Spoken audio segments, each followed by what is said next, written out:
long before espresso machines, togas as Halloween costumes, or gladiators misrepresented by Russell Crowe, there marched the Roman legions, disciplined, sunburnt juggernauts of military precision and very questionable sanitation.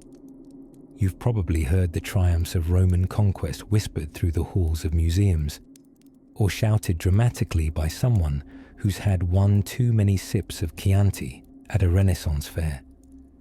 But tonight, we're easing into the true engine behind Rome's might, a rigid routine, an unhealthy obsession with drills, and a lifestyle so strict, even their sleep felt choreographed. Imagine, if you will, the soft crackle of campfires across a sprawling Roman military encampment.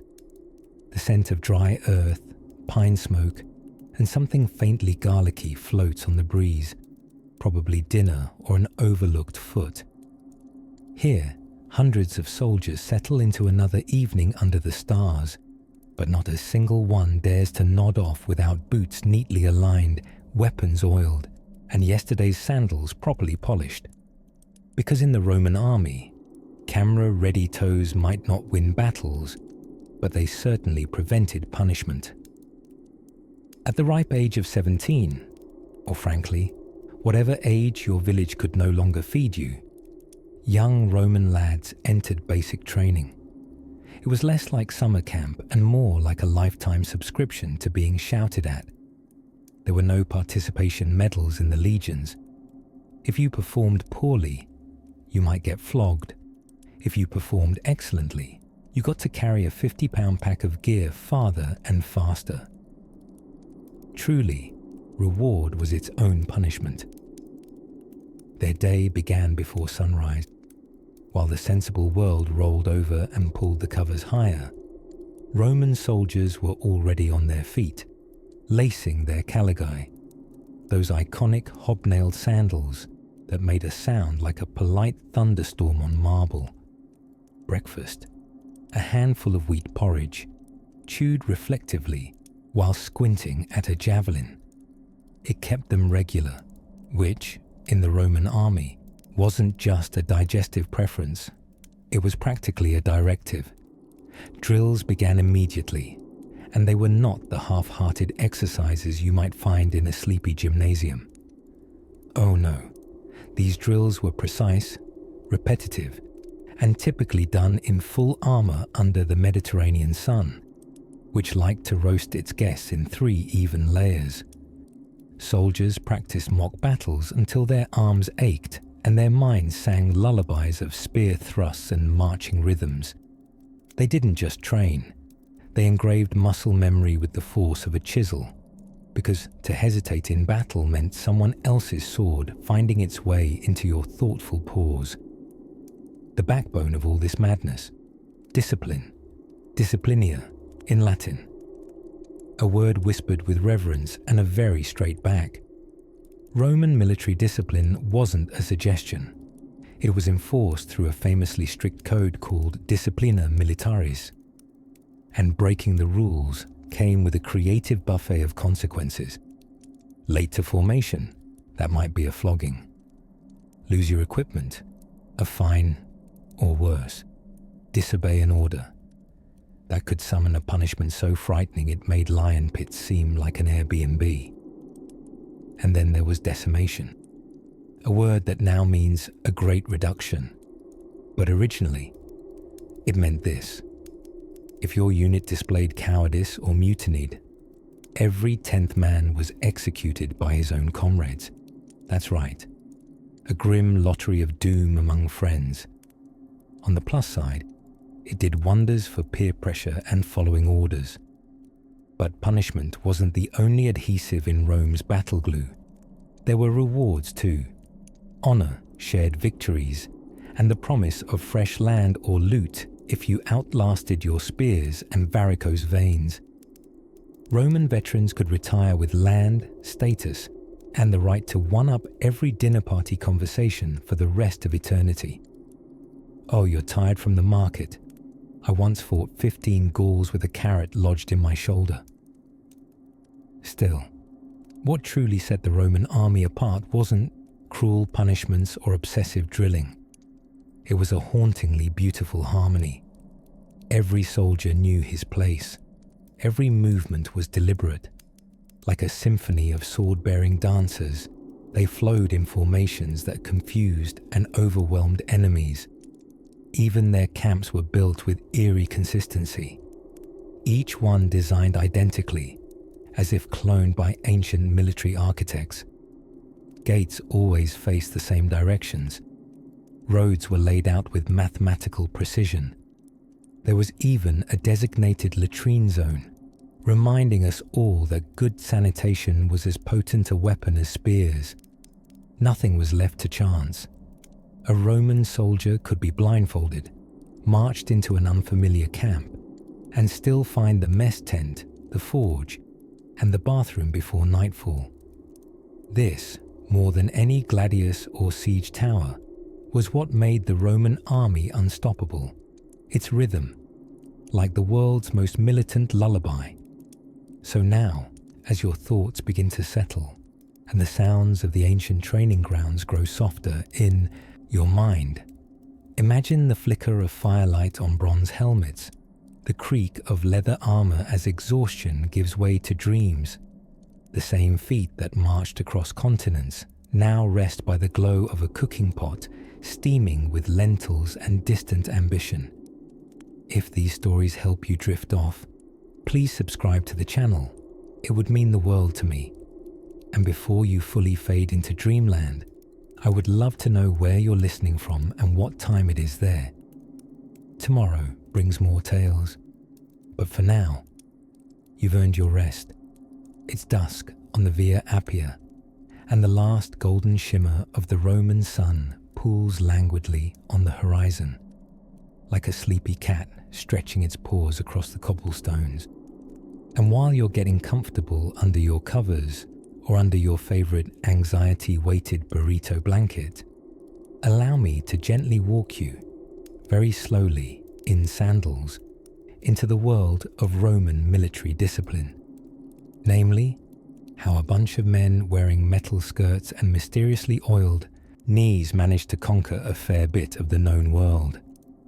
You see, the Romans didn't just wake up in the morning and decide to become the world's most terrifyingly tidy legion. No, my dear listener, the precision, the order, the impressive capacity to march in near identical straight lines. These feats were not divine gifts, like Zeus handing out lightning bolts to his favorites. Oh no, these were forged. Forged with structure, forged with fear, forged with the daily checklist that was Roman military life. Now, imagine joining the Roman army. Perhaps you're a young Roman farmer, rustic tunic, strong scent of goat, choosing between a life spent ploughing dusty fields or becoming a cog in the well-oiled death machine known as the legions. You sign up, possibly tricked by the promise of steady pay, and let's be honest, some fairly decent leather sandals. But surprise, you don't get to start stabbing barbarians right away. First, you train for 4 months. And what does that training entail? Marching. Oh, so much marching. You march with full gear. That's around 50 to 60 pounds of armor, weapons, and probably regret. You march in the morning. You march in the afternoon. You march in formation. And then, deliciously, you march out of formation, just so a centurion can shout at you until your left leg never dares move with individual thought again. Centurions were not, as the name suggests, some serene 100-year-old men. No, they were veteran soldiers who knew every shade of incompetence and absolutely never wanted to see yours. Their primary role? Shouting extremely well, and carrying a staff, the vites, used partly for ceremony and partly for poking people in the ribs when their gear wasn't polished to a divine gleam. Discipline in the Roman army was not a motivational poster on a barrack wall. It was the difference between victory and being turned into a picnic by hairy Germanic tribes. Even something as simple as speaking out of turn could land you in trouble. Talk during formation practice. That's a flogging. Lose your sword. That's public humiliation. Fall asleep on guard duty. Ah, that one's a bit darker. Punishment in the Roman military was not some slap on the wrist affair. These folks invented new levels of ominous for their disciplinary protocol. You've got things like fustuarium, where a soldier could be clubbed to death by his own comrades if he deserted or failed in battle, because nothing says team building like participating in a peer-led execution. Too dark? My apologies. Let's soften that mental image with the more cuddly aspect of Roman discipline. Shoe inspections. Yes, you heard that right. Roman commanders regularly inspected not just swords and shields, but also the condition of footwear. Sandals, or caligae, were Central Command's prize concern. An ill-kept sandal could cause blisters, and blisters could slow the march. And nothing, absolutely nothing, upset a Roman officer more than an improperly paced march. The man might overlook your emotional instability, but dare to wear ill-tied sandals, and Nero himself might compose a minor opera about your disgrace. Now, don't misunderstand. All this rigidity, all this enforcement of even the tiniest regulation, created an army that moved like a clockwork hydra. Roman soldiers functioned not as individuals, but as limbs of a single, large, very iron-shod beast. And it worked. Rome didn't win because it had the sharpest swords. It won because every soldier knew exactly where to be, what to do, and how not to die, often in 87-step plans shouted in Latin. It is no wonder then that disorder terrified them more than the enemy. In battle formations, even fear was organized.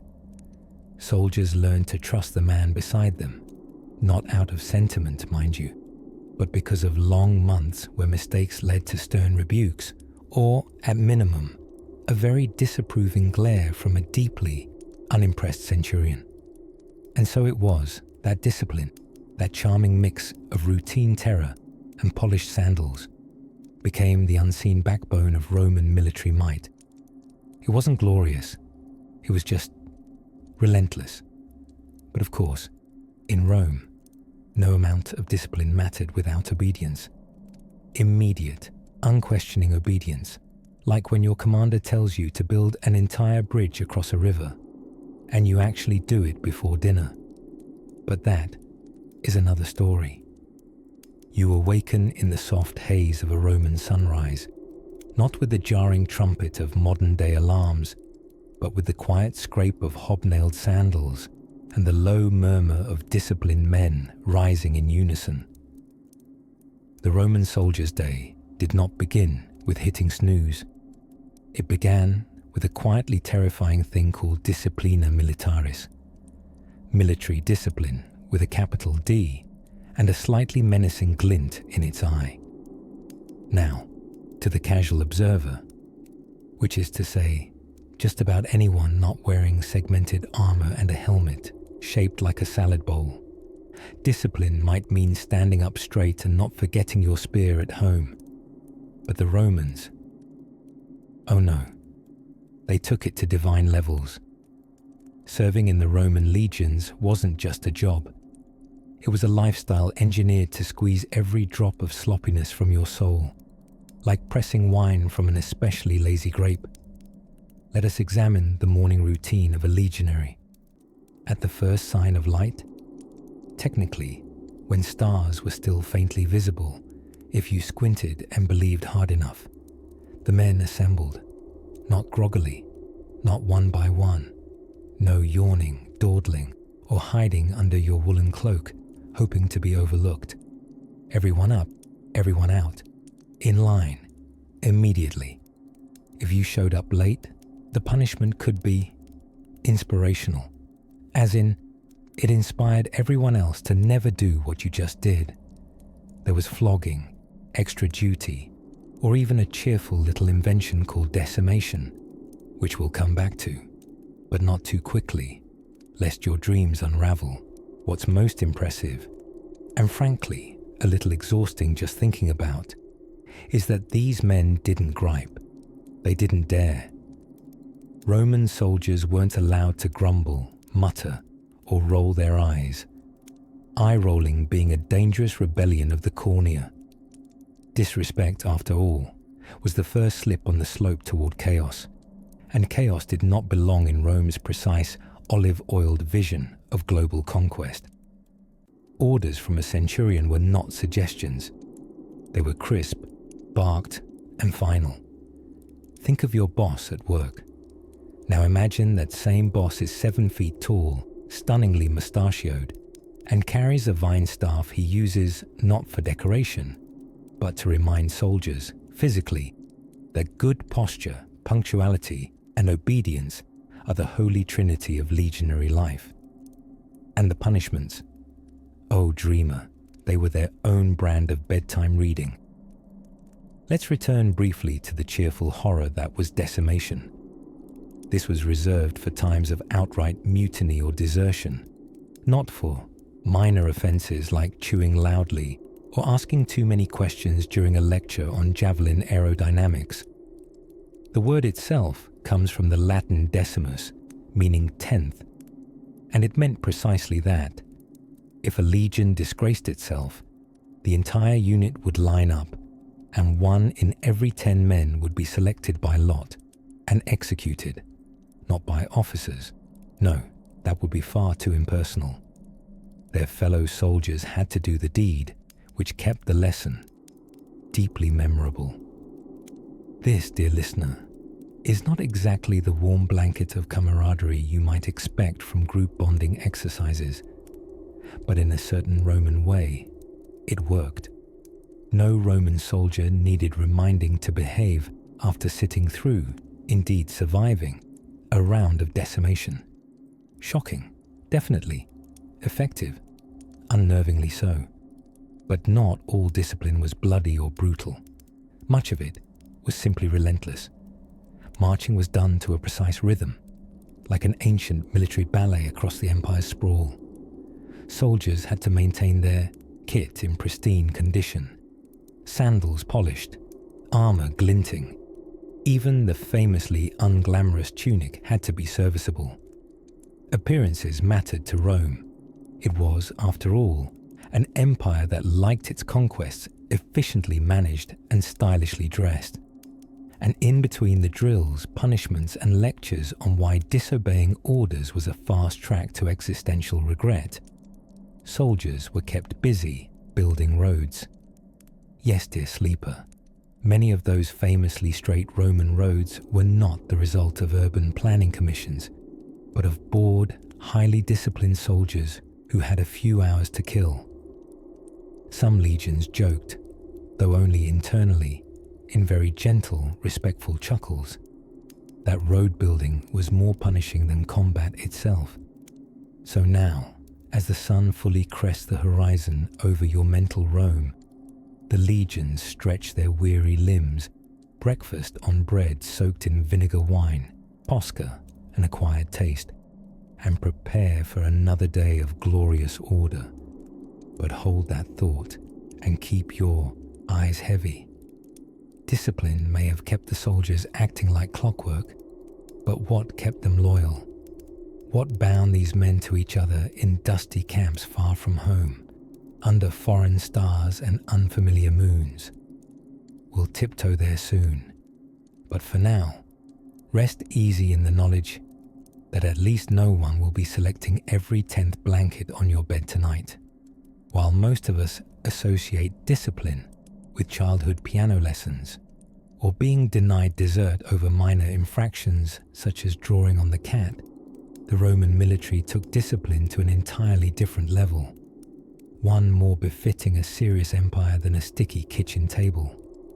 You see, to build an army that could shuffle across continents in sandals and still win battles, Rome realized early on that the backbone of power wasn't just steel, it was structure. And that structure tremble though it might at the thought of bureaucratic horror, was discipline. Glorious, terrifying, sometimes slightly absurd discipline. Picture the Roman soldier, cloak fluttering in the Mediterranean breeze, helmet reflecting the sun like a well-polished cookie tray, and his face set in a perma-frown from years of obeying orders that included, at times, digging perfectly rectangular ditches for no reason other than it built character and squared-off walls looked tidy. Discipline started before a legionary even saw battle. New recruits, known as tyrones, were trained not so much like soldiers, but like iron being pounded into shape by a very determined, possibly slightly over-caffeinated blacksmith. They marched for miles carrying equipment weighing around 90 pounds, including armor, weapons, cooking supplies, and the internal weight of existential regret. The Romans even had a phrase for these overloaded soldiers: Muli Mariani, or Marius's mules, named after the reforming general Gaius Marius, who might have invented CrossFit had he not been so busy redesigning the legions. Each step taught conformity. Each shouted Latin command was obeyed like a sacred hymn, reinforced often with a stick. Yes, Roman discipline wasn't just theoretical. It came with a physical enforcement known as disciplina militaris, the martial code. And Rome, in her infinite seriousness, truly leaned into her punishments. A favored method for correcting errors of judgment, such as falling asleep on patrol or dropping one's shield during practice, was flogging. Soldiers could be beaten by their centurion, who often wielded a vine staff as both fashion accessory and disciplinary prop. Accidental naps could cost more than just pride. They could cost stripes upon one's back. But for more grave offences, cowardice in battle, mutiny, or stealing the last honey cake from the communal rations, there was the bone-chilling horror of decimatio. This was a form of punishment so severe, it could only have been invented by someone who had never known humour. When a unit disgraced itself, it was divided into groups of 10. One unlucky soul was chosen from each group by lot, fate, or perhaps quiet guilt, and the other 9 were ordered to beat him to death with clubs. Now, before your dreams are visited by 10 angry Romans holding sticks, rest easy knowing that decimation was rare. Reserved for the gravest offences, it was the sort of corporate motivation tool that said, hey, maybe don't break ranks or fall asleep during a barbarian ambush. It worked. Morale was, well, fearful, but effective. Still, Rome understood the psychology of rewards just as much as punishments. Soldiers weren't only driven by terror, they were also enticed with honor and coin. A disciplined soldier who served well could rise in rank, earn extra wages, or receive plots of land upon retirement, meaning you could go from terrified youth to proud wine-sipping estate owner with a nice villa, a few fig trees, and frequent flashbacks of marching in formation to the sound of a centurion shouting insults in rhyming, curses. And then there was disciplina as philosophy, not just hitting people with sticks, but the inner strength to endure, obey, and finish what you started, even if what you started was a war or a wall in northern Britain, or another outrageous training drill under a boiling sun where you carried a 12-foot log for no reason except the centurion had a new idea. It was this deep commitment to structure, this habit of repetition and obedience and synchronized excellence that took farmers from Etruria, shepherds from the hills of Latium, and thrill-seekers from Gaul, and turned them into a single lethal organism. A machine of leather and bronze moving across battlefields with the calm, terrifying rhythm of a nightmare clock. So tonight, As your eyes grow heavy and your breathing slows like a legionary lowering his shield after a long day of not being decimated, consider this. The Empire didn't run on fear alone.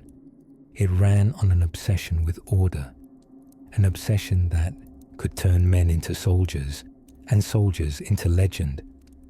Let us drift gently now, not toward the battlefield itself, but to the well-polished order of the Roman camp, where even sleep had rules, and even silence marched in perfect step.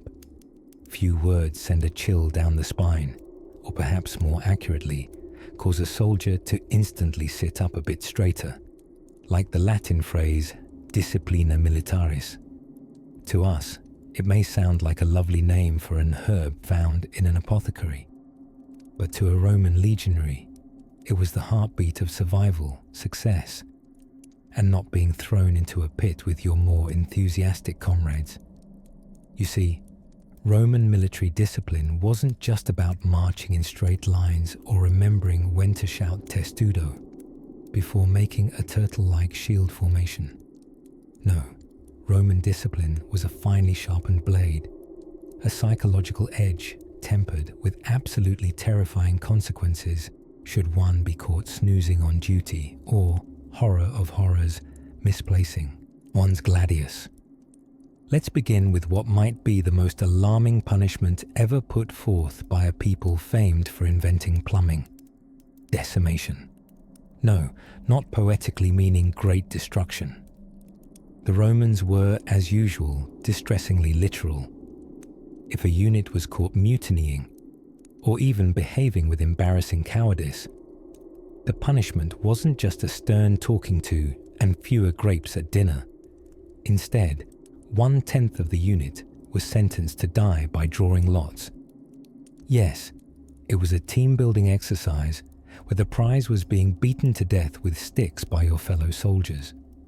Motivation comes in many forms, and before you imagine this as a once-in-a-century horror story, bear in mind, this was considered an effective strategy. Morale was less about feelings and more about knowing that if you fled battle, your odds of survival only improved slightly over charging a mounted enemy with a pointy stick. But Roman discipline wasn't just about punishments, it was also about relentless training. Soldiers practiced formations until they could form a human wall in their sleep, which was probably necessary given how little sleep they got. They marched up to 20 miles a day with full gear. That's nearly 30 kilos of equipment, armor, weapons, cooking pots, defensive stakes, occasionally even the kitchen sink, depending on who packed the sarcina, the soldier's field kit. Oh yes, discipline extended to marching with flair. Each legionary was expected to march in perfect tempo, rain or shine, occasionally through storms that would make a goat reconsider his life choices. This wasn't just for show. Uniformity and cohesion were what made Roman armies feel more like war machines than ragtag mobs. And they practiced construction too, every night, building a marching camp from scratch. Picture it. After a 20-mile hike, soldiers would immediately get to work digging ditches, erecting palisades, and setting tents in perfectly organized rows. These were not disorderly campsites with s'mores and ghost stories. No, these encampments were designed like miniature fortresses, complete with perimeter defenses. Sweet dreams, but with spike-lined trenches. Then there were the centurions, grizzled veterans chosen for their valor, leadership, and unwavering ability to shout at people until the wind changed direction. Nothing moved in the ranks without a centurion noticing. The famous vine staff they carried wasn't just ceremonial. It was a disciplinary tool, a bit like a baton of authority. And ouch, you didn't want to be on the receiving end of a centurion's bad mood or barked orders, but many soldiers valued them. A good centurion could mean the difference between a smart formation and becoming decorative ruins. all of this drilled a sense of unity so deep into soldiers it became second nature. Reacting to whistles, signal flags, and odd-sounding diving bird horns, known as buchinai, wasn't just military theatre. It was how you synchronized thousands of soldiers without a walkie-talkie. Because when your entire plan hinges on whether your left flank curls in like a baked lasagna noodle or holds form, you want coordination. And lasagna. Still, within the iron framework of rules and routines, there were moments of warmth, or at least weary camaraderie. Among their tent groups, or contubernia, soldiers formed tight bonds. They cooked together, trained together, occasionally grumbled behind their centurion's back in Latin whispers. The discipline didn't crush individuality so much as it bound them into a living, lethal organism. A military centipede, if you will, albeit one very well armoured and aware of how to build a rampart at dusk. And perhaps it's this very blend, the terrifying consequences, the relentless orders, the bonding over shared misery, that made Roman military discipline not just efficient, but enduring.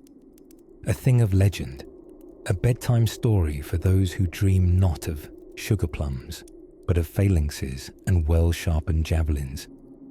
Of course, discipline also meant being ready at a moment's notice, which leads us to what a Roman soldier might need to carry, even while stepping out for what he thinks is a rather brief sortie. You never knew when a picnic would turn into a siege, but that's a tale for another sleepy step down the Appian Way. When it came to keeping discipline among the ranks, the Roman army didn't just rely on stern lectures and disappointed glares. Oh no, they had a treasure chest of punitive inventions, creative, terrifying, and sometimes so hilariously intense you'd think they were written by a squad of insomniac librarians after downing too much wine. Among the Roman legionaries, punishment wasn't just a threat whispered around campfires. It was a functioning cornerstone of the whole system. At the heart of this was the iron-fisted principle of disciplina militaris, roughly translating to obey or else. And the or else came in a variety of flavors. Some were sour, some were downright lethal. Let us begin with one of the more notorious and hauntingly efficient disciplinary measures ever devised: decimation. Now, the word decimate today is tossed around rather casually, as in, my dog decimated my slippers, or that pop quiz decimated my GPA. But in the Roman military, decimation had a much firmer bite, and it didn't involve slippers. Imagine a unit or cohort accused of cowardice, desertion, or mutiny. Rather than punish only the leaders, the Romans, with a flair for horror theatre, chose to spread the suffering democratically. The guilty group would be divided into units of 10. Then, brace yourself, they would draw lots. One man in each group of 10 was fatefully selected, not for a prize or a promotion, but to be killed by his 9 comrades with clubs, stones, or whatever makeshift implements happened to be within reach. Participation was not optional. It was both a punishment and a grisly team-building activity. And what, you may ask, happened to the lucky, or shall we say merely unlucky, survivors? Well, after the deed was done, they were often given rations of barley instead of the usual wheat, a cruel downgrade in nutrition and morale. Barley was soldier food, yes, but it was also known as the snack of shame, like being sent to bed without dessert, except with the added trauma of having just helped club your bunkmate Fred. But just in case decimation felt a little too exciting, the Romans had punishments across a gradient for every breed of misconduct. For instance, falling asleep on guard duty, a grave offence, more than grave. If caught, you were often executed on the spot. The reasoning: if Rome slept safe, it was because its sentries didn't. Doze off, and you might nod off straight into the afterlife. There were less final forms of discipline, of course. The fustuarium involved a soldier being beaten to death by his fellow comrades for offences such as theft, perjury, or sexual misconduct in camp. A harsh method, yes, but very on brand for the Romans. Communal, deadly, and with a flavour of moral instruction. Yet not all punishments were terminal or Shakespearean in scale. Mere infractions, stolen wine, loafing around mid-training, unauthorised beard growing, might earn you some lighter but still humiliating consequences. A favourite involved being made to stand outside headquarters wearing nothing but your belt, while people walked past and commented thoughtfully on your underwhelming sense of judgment and possibly your knees. Some punishments were oddly performative, like carrying a heavy plank, known as the log, around the camp for days on end. It was like the Roman version of wearing the dunce cap, with added blisters. Or you might be ordered to camp outside the fort's safety, in the elements, with nothing but your standard issue broomstick and shame to keep you warm at night. Discipline extended to diet, rest, and posture. Meals were regulated. Sleep schedules were enforced like the laws of Jupiter himself. And woe unto the man who shuffled his sandals or slouched during a drill. The centurion's vine staff, part badge of office, part motivational tool, would remind you, with a swift thwack, that excellence starts with the spine. Now, lest you think the Roman army was one long boot camp of dread, it's worth noting that soldiers also benefited from this iron rule. The structure created a strange kind of security. You always knew where you stood, usually upright, at attention, and praying your helmet fit tightly. And over time, this brutal balance of order and consequence became Rome's secret weapon. While other civilizations clung to looser tides of loyalty, the Roman legionaries were bound not just by oaths, but by the knowledge that being part of the greatest army in the ancient world meant accepting the most demanding standards. As the torches dimmed across Roman camps and soldiers turned in beneath the stars, knowing they'd marched, fought, and eaten their barley in strictest order, there was a peculiar peace in the predictability of it all. Tomorrow would bring more drills, more discipline, and possibly fewer beatings if one could just remember to tie one's sandals properly. But before we dream our way deeper into the barracks of antiquity, there's another layer of Roman military mastery waiting just beyond, where marching wasn't just movement, it was a perfectly timed dance of iron and leather. Let's talk about marching, shall we? Yes, marching. That humble, rhythmic thud, thud, thud of sandaled feet treading across the ancient world, one blister at a time. To the modern ear, it might seem like a dreary logistical note in Rome's grand imperial symphony, somewhere between number of shields per cohort and please don't stab the general. But in truth, marching was not just a mode of travel. For Rome's legions, it was an art form, a weapon, and at times, let's be honest, an elaborate torture walk through varying terrains. Imagine it. 60 pounds of gear on your back, shield, helmet, dagger, javelin, cookware, spare tunic, and the regrets of last night's wine ration, all clanking against your spine as you and your comrades pound out 20 Roman miles in a day. For reference, that's over 18 of our modern miles. And Roman roads, while legendary for their engineering, did not come with foot massage arch support or conveniently placed vending machines. The legions marched with such synchronicity and discipline that writers of the time marveled at their precision. Sources tell us that when a Roman column advanced, It resembled a living machine, seamless and tireless. Shoulders squared, ranks unbroken, faces set with the kind of expression that says, "I only have two things to fear, enemy spears and losing my tent pole again." Relentless drills harden the legs as much as the minds. New recruits, callow, fuzzy-cheeked adolescents who perhaps dreamed of heroic battlefield glory, quickly discovered that military life had more to do with blisters than ballads. Roman generals, ever the motivational speakers, instilled in their troops this simple truth: sweat in training saves blood in battle. By the second week of constant marching and digging practice trenches under the midday sun, most recruits were fully fluent in the dialect of mutual suffering. But marching wasn't just a means of transportation, it was a test.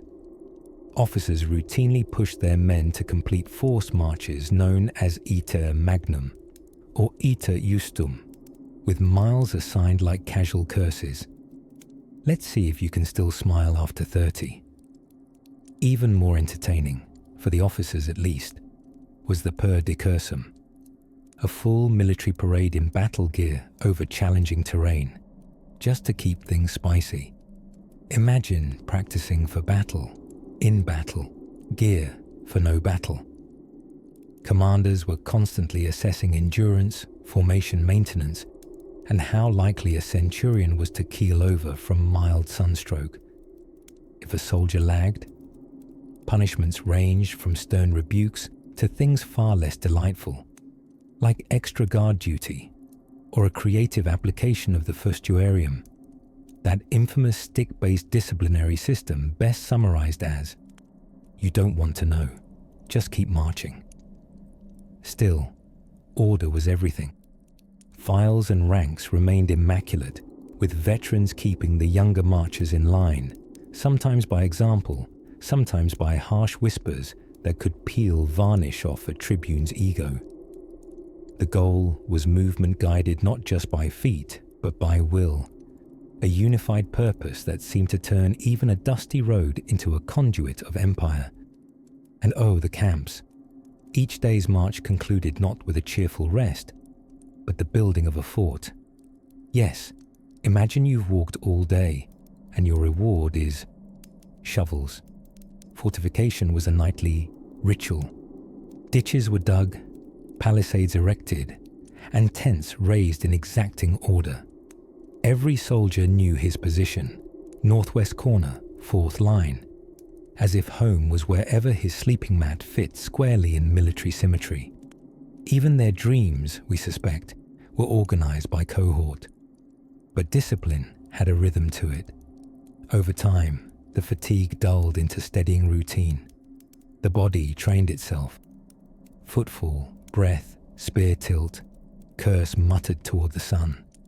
The endless brown of the roads blurred into thought, and thoughts swirled into tinctures of home, pride, hunger, and perhaps the modest relief of finally understanding what all those dusty boot blisters had to teach.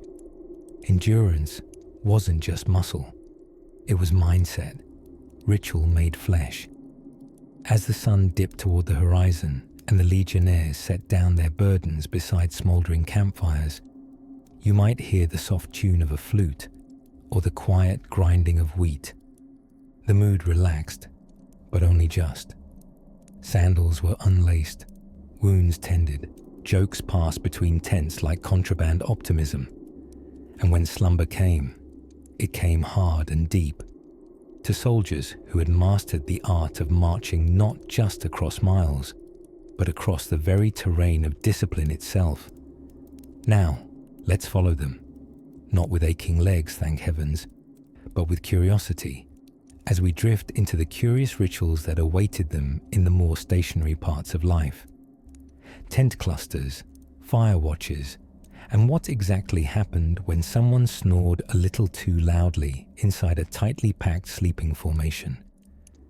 If you were a Roman soldier, waking up in a chilly leather tent somewhere along the Danube frontier, you'd better hope your sandals were tied just right, your sword wasn't accidentally used to cut last night's bread, and, above all, your helmet was polished to a mirror shine.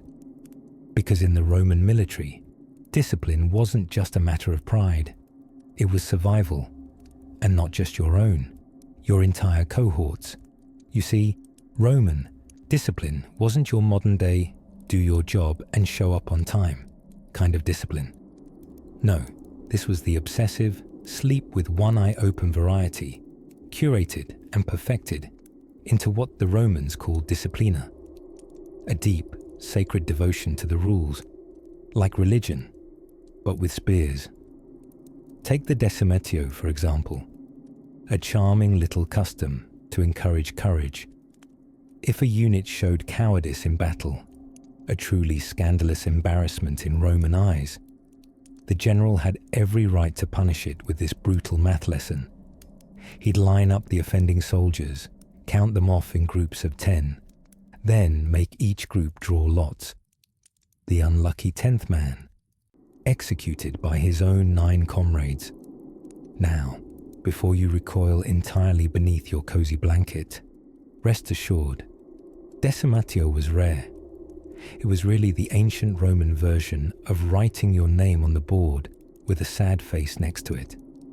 But unlike detention, it left a rather permanent impression. What was far more common, and arguably more devious, was the daily, exhausting routine of disciplina militaris, a regimen so structured it would make a modern-day boot camp waddle away sheepishly. Soldiers didn't just march, they marched.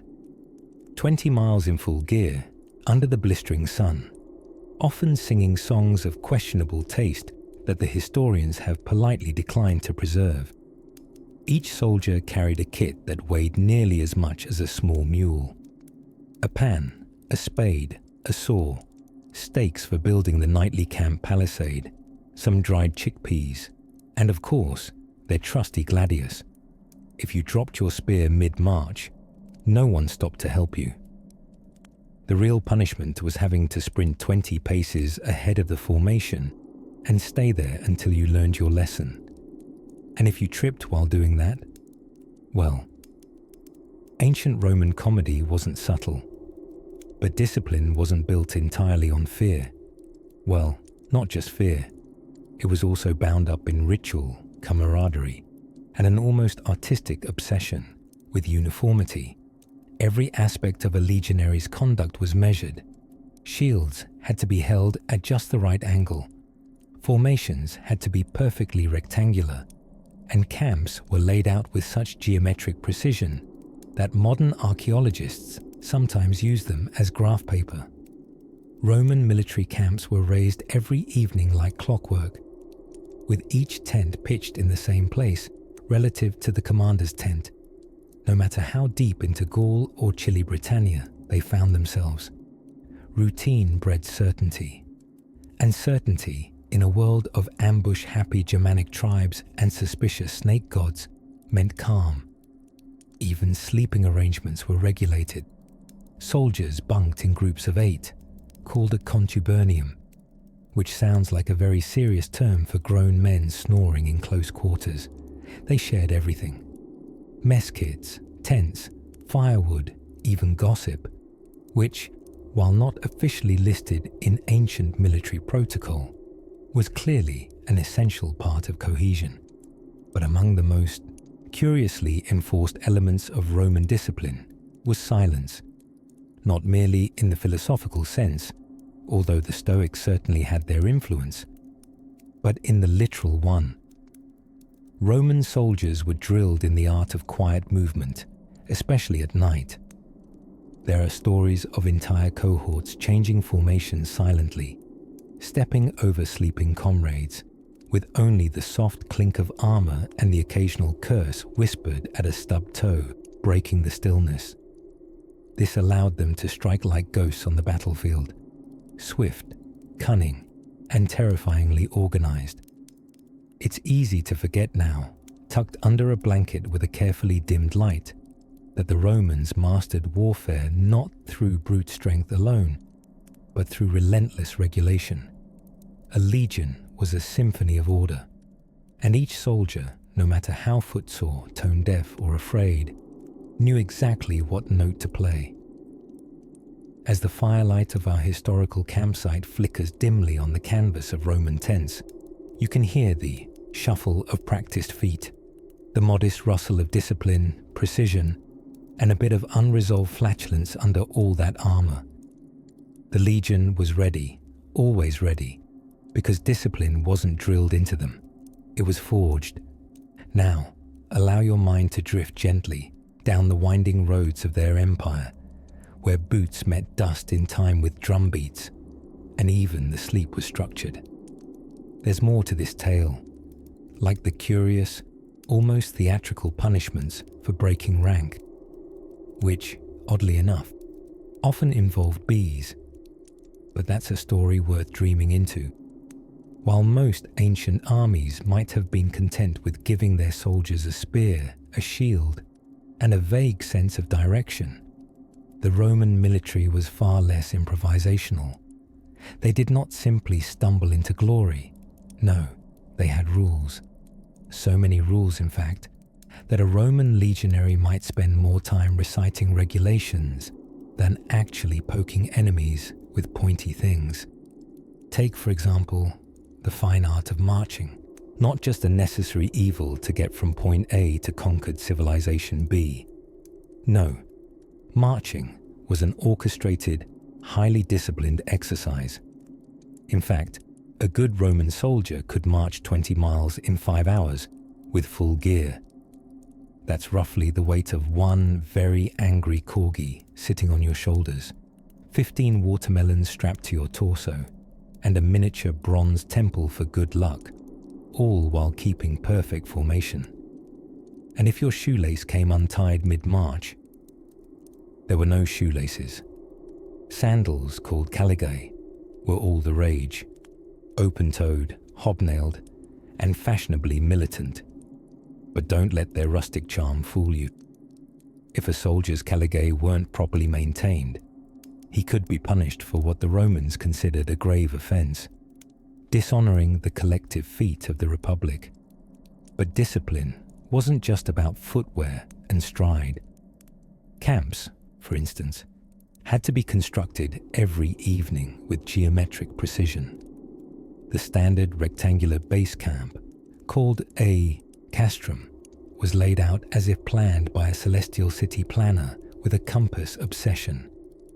There was a designated spot for everything: tents, latrines, horses, catapults, never mix those up, and even the command tent, which conveniently reflected the structure of Roman society: orderly, hierarchical, faintly terrifying.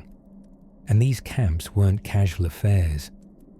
Even if the army had just walked all day and everyone's sandals had enough grit in them to build a new province, they'd still put in a good evening of digging ditches, staking palisades, and laying down hedgehog traps.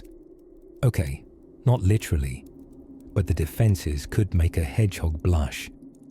Now, if that already sounds like a lot, consider the fact that running late wasn't just frowned upon.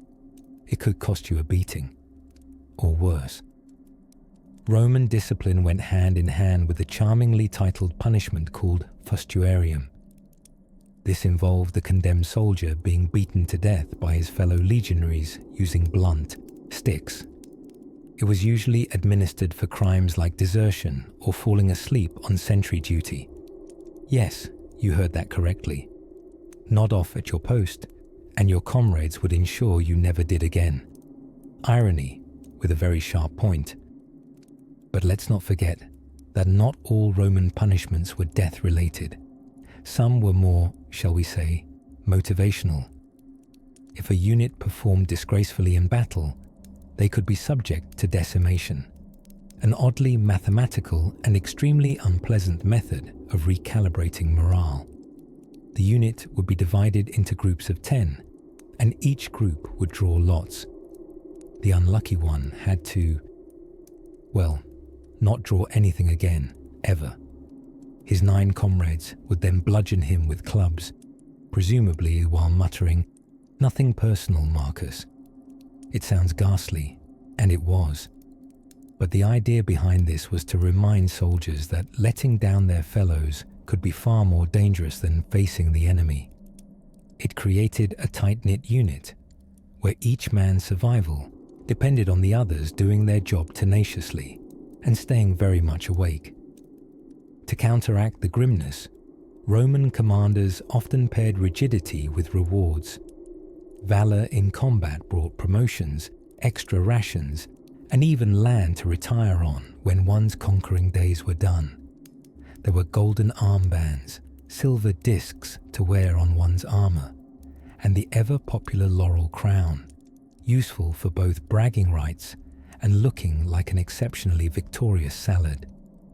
And because no moment in Rome was complete without deities judging your every sneeze, discipline also carried divine weight. The goddess Disciplina, yes, she had her own deity, was the personification of military obedience and training. Soldiers swore oaths not only to their commanders, but metaphorically and sometimes literally to her as well. So disobeying orders wasn't just breaking rules, it was snubbing a divine force with a very sharp spear. Still, beyond the grim punishments and polished sandals, Roman discipline was about cohesion. The sense that a soldier was not just one man, but part of something vast, precise, and unyielding, like a marching bronze machine with oddly creative tent arrangements. And as the stars rose over yet another geometrically flawless camp, the soldiers tucked into rations of grain, olives, and dried wine-soaked optimism, knowing that come morning they'd march again, in step, in line, unstoppable. Somewhere ahead lay the standards of Rome, fluttering in the breeze like golden promises, and somewhere beyond even that came the question of what happened when someone in the ranks didn't quite measure up, but managed to survive anyway. Somewhere on the sun-drenched plains of Gaul, in a makeshift Roman camp, lined with geometric precision, a centurion named Gaius was giving a lecture on a subject the legions took very seriously indeed. Marching. Yes, marching. The ancient Roman equivalent of synchronized swimming, only dustier and with fewer sequins. You might think marching is nothing more than a matter of putting one foot in front of the other, but the Romans would shake their meticulously cleaned helmets at that notion. Marching for them was an art. It was rhythm. It was order. And, according to one slightly overdramatic military manual, it was the soul of the army. Gaius certainly believed that. He could spot a misstep from 50 paces, and he'd do so with the exasperation of a Roman schoolteacher whose pupils used their wax tablets as dinner plates. In the Roman mindset, discipline in movement reflected discipline in soul. The legions marched 20 miles a day, each man carrying some 60 pounds of gear, and they did it with a pace that could double as a metronome. The secret? They called it militaris gradus, the military step. No shuffling, no dragging, and absolutely no creative interpretations of tempo were tolerated. Your strides had to be even, your spacing exact, and your sandals silent. Roman boots, known as calligi, were sturdy enough to stomp the earth into submission, but in unison they sounded like the heartbeat of a colossus. Of course, there was a deeper purpose behind all this leg choreography. A legion that could march 25 miles in blazing heat and still arrive in battle formation was a terrifying sight, especially to enemies who thought war was just a matter of yelling dramatically and pointing sharp sticks. The Romans saw war as engineering with a bit more screaming. To reinforce marching discipline, soldiers trained with weighted packs and sometimes carried entire tree trunks, just for fun, or more accurately, because a particularly enthusiastic general had read too much about the Spartans and wanted to see what exhaustion looked like in Latin. And yet, despite the relentless drills and the sweat-soaked tunics, the soldiers achieved a kind of flow. Marching became meditative, almost musical in its repetition. When night came, their tired feet didn't always stop moving, right away. More than one legionary was known to twitch in his sleep, his sandaled foot beating out an invisible cadence against his woolen blanket. Sleepwalking was not unheard of, nor was sleep marching, a condition that baffled medics and amused comrades, especially when someone awoke still doing an about-face halfway to the latrines. Repetition bred unity, and unity bred strength. This wasn't merely about looking good on dusty roads. The orderly arrival of a Roman legion sent a message. We work as one, and oh, we are very, very punctual. And what of those who disrupted this sacred choreography? Well, the Roman army had a way of encouraging proper behavior. A soldier who lagged behind on a march could be fined, beaten, or even worse, assigned extra duties cleaning out the latrines. In Rome, even punishment had a sense of dramatic flair.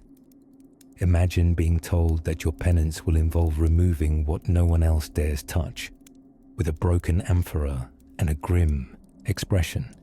Truly, a motivational tactic unmatched in its effectiveness. Yet for all its harshness, Roman discipline fostered an enduring sense of pride. To march with the legions was to be part of something greater, a humming, thundering machine of flesh and iron. And when the gladius rested in its scabbard and the day's marching ended, men sat around fires, comparing blister sizes and debating who had the cleanest tunic, the bravest stare, and the most artistic helmet plume. Bonds formed, laughter echoed, and somewhere in the twilight, Gaius smiled, mostly because someone had finally understood his technique for the perfect left turn.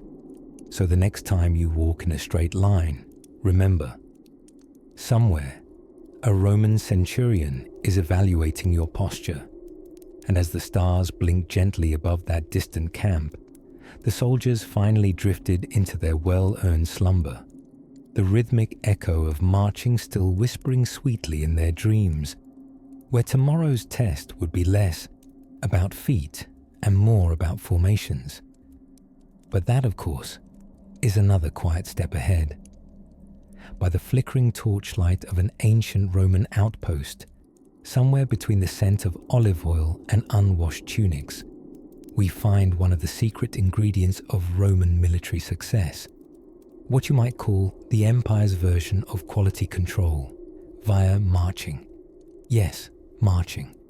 Not the kind of aimless stroll you might take when pondering whether it's worth doing laundry.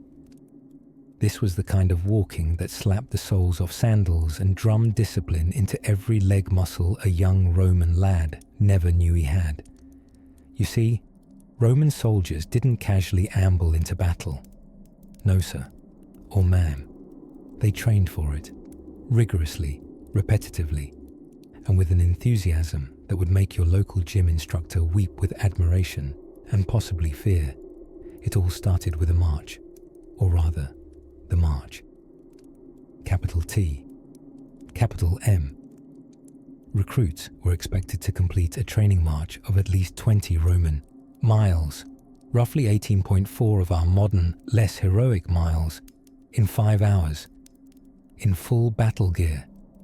Now, full battle gear might sound romantic in the flicker of torchlight. Plumed helmets, gleaming armor, the scent of impending conquest. But in reality, it meant schlepping somewhere between 60 and 100 pounds on your back. That's your armor, weapons, tools, rations, cooking gear, stakes for building camp palisades, and presumably, your eternal regret that you ever signed up for this. This march wasn't optional. It wasn't ceremonial. It was shuffled onto the curriculum with deadly seriousness, somewhere between how to stab effectively and please don't die of dehydration. If you didn't complete the march fast enough, or if you lost your footing and, say, rolled down a scenic Italian hillside, coughing into your lorica segmentata, you were sent back to train again, and again, and again, until the hill stopped winning. But the Romans didn't stop at walking. That would have been sensible. Instead, they added a twist of delightful cruelty. They made soldiers march in step, perfect step. Try it with your friends sometime. See how long it takes before Bob stumbles or Alice walks like she's in a jazz band. Not easy, is it? This synchronized foot flinging was not just for show. Every soldier had to understand that his movements weren't his own anymore. They belonged to the group. It was a rhythm of unity, designed to tame the chaos of 50 to 100 anxious men, who otherwise might have tripped over their own peeler or wandered off to snack on figs. Marching together turned individuals into one body, a body armed to the teeth, and maybe slightly resentful of its podiatrist. There's even an ancient Roman word for soldiers who completed their training and were ready to be bloodied in battle: stipendiarii. They had passed the tests, often grumbling, often limping, and were now moldable cogs in an unstoppable machine.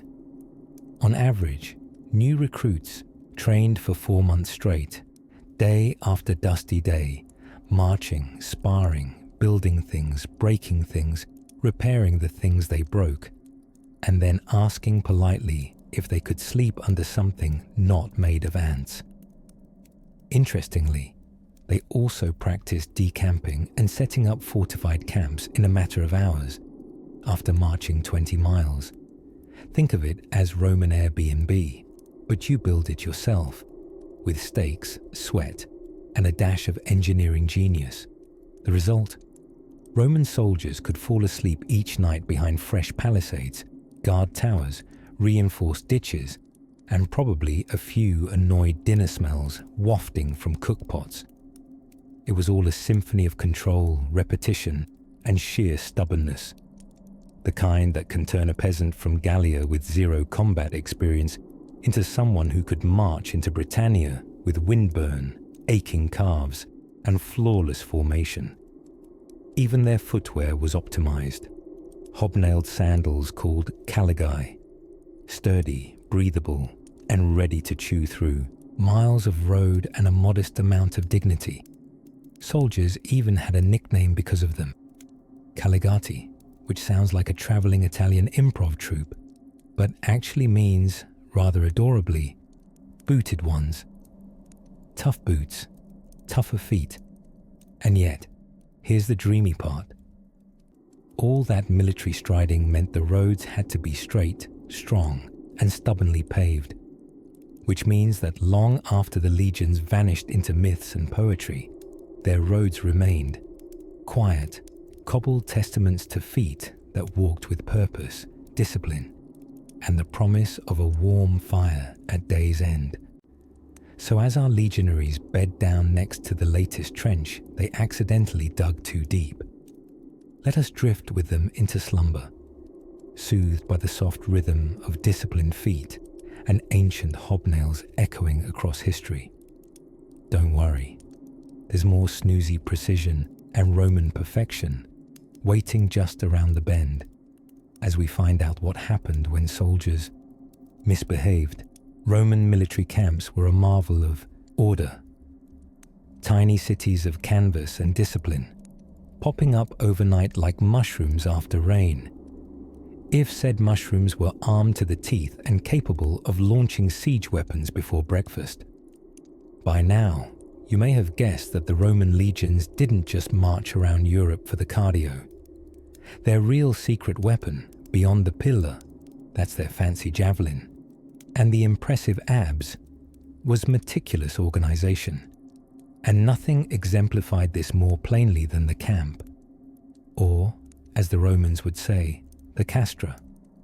Each camp was planned with the best bureaucratic precision. Imagine if your local town planner also moonlighted as a professional conqueror. Every time the army stopped for the night, be it in Gaul, Britannia, or somewhere very alarmingly mosquito-filled along the Danube, they built a camp, and not just slap some tents together and call it a night. Oh no, this was Rome. There were rules, rituals, measurements, blueprints, probably some passive-aggressive clay, tablets marked approved by legate only.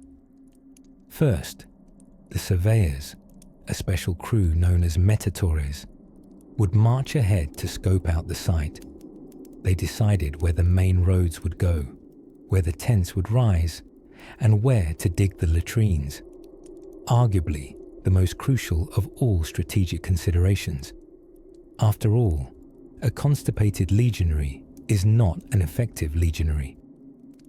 Once the spot was chosen, another crew of soldiers would begin marking the outlines. A big rectangle, neatly squared off, with sharp right angles that would make a modern urban planner weep with joy. They relied on the groma, an ancient Roman surveying tool that looked a bit like your cousin's DIY drone after a tragic accident, but it worked surprisingly well.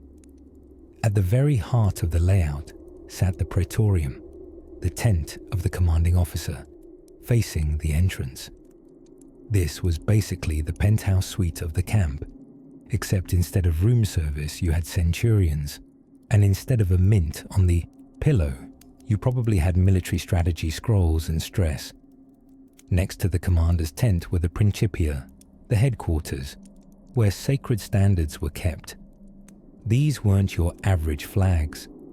The Roman standards were something akin to a blend of religious icon, national symbol, and motivational poster. Each had a personality. Losing one in battle was beyond dishonorable. It was catastrophic. A Roman officer could probably survive a lost limb with more dignity than a lost eagle. No pressure. Then came the rows and rows of soldier tents. Each century, or group of 80 men, had a designated spot. Think of them as extremely well-behaved Boy Scouts, neatly rolling out their gear exactly where the rulebook said they should.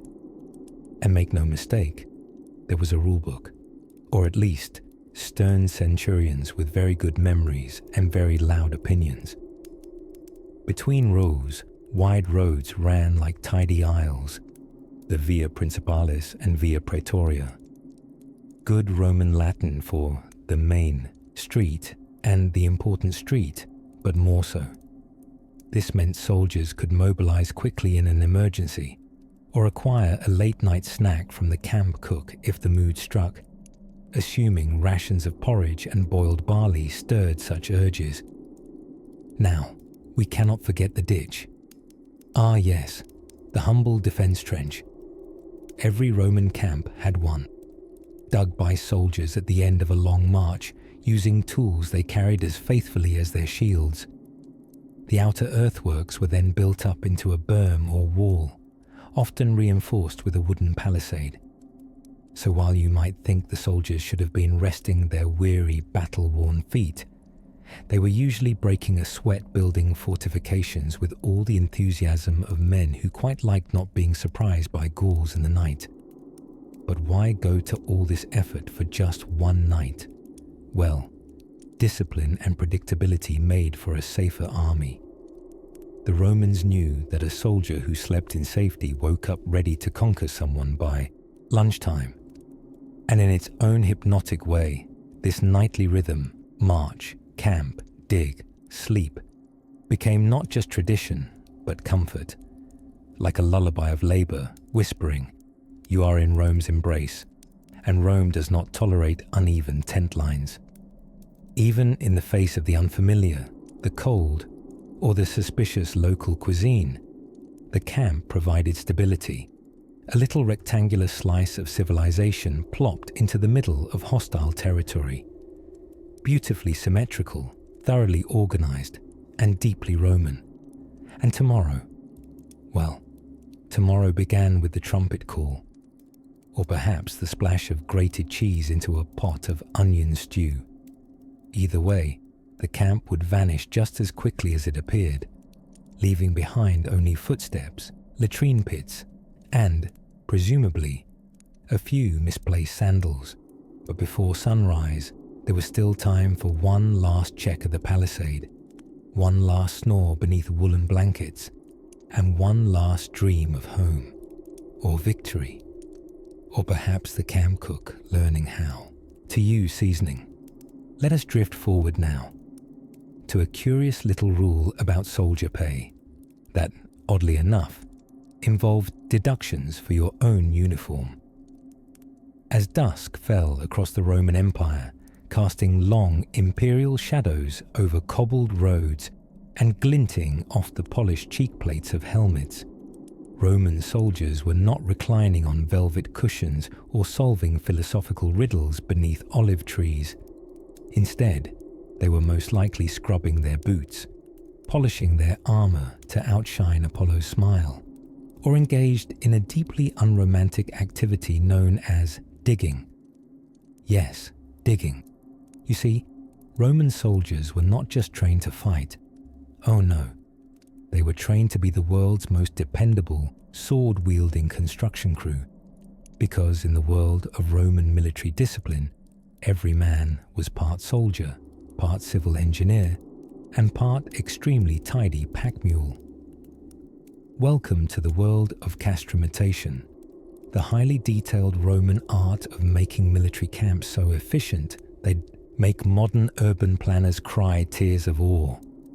When a Roman legion marched, which it did quite a lot, it didn't just plop down a few tents and call it a night.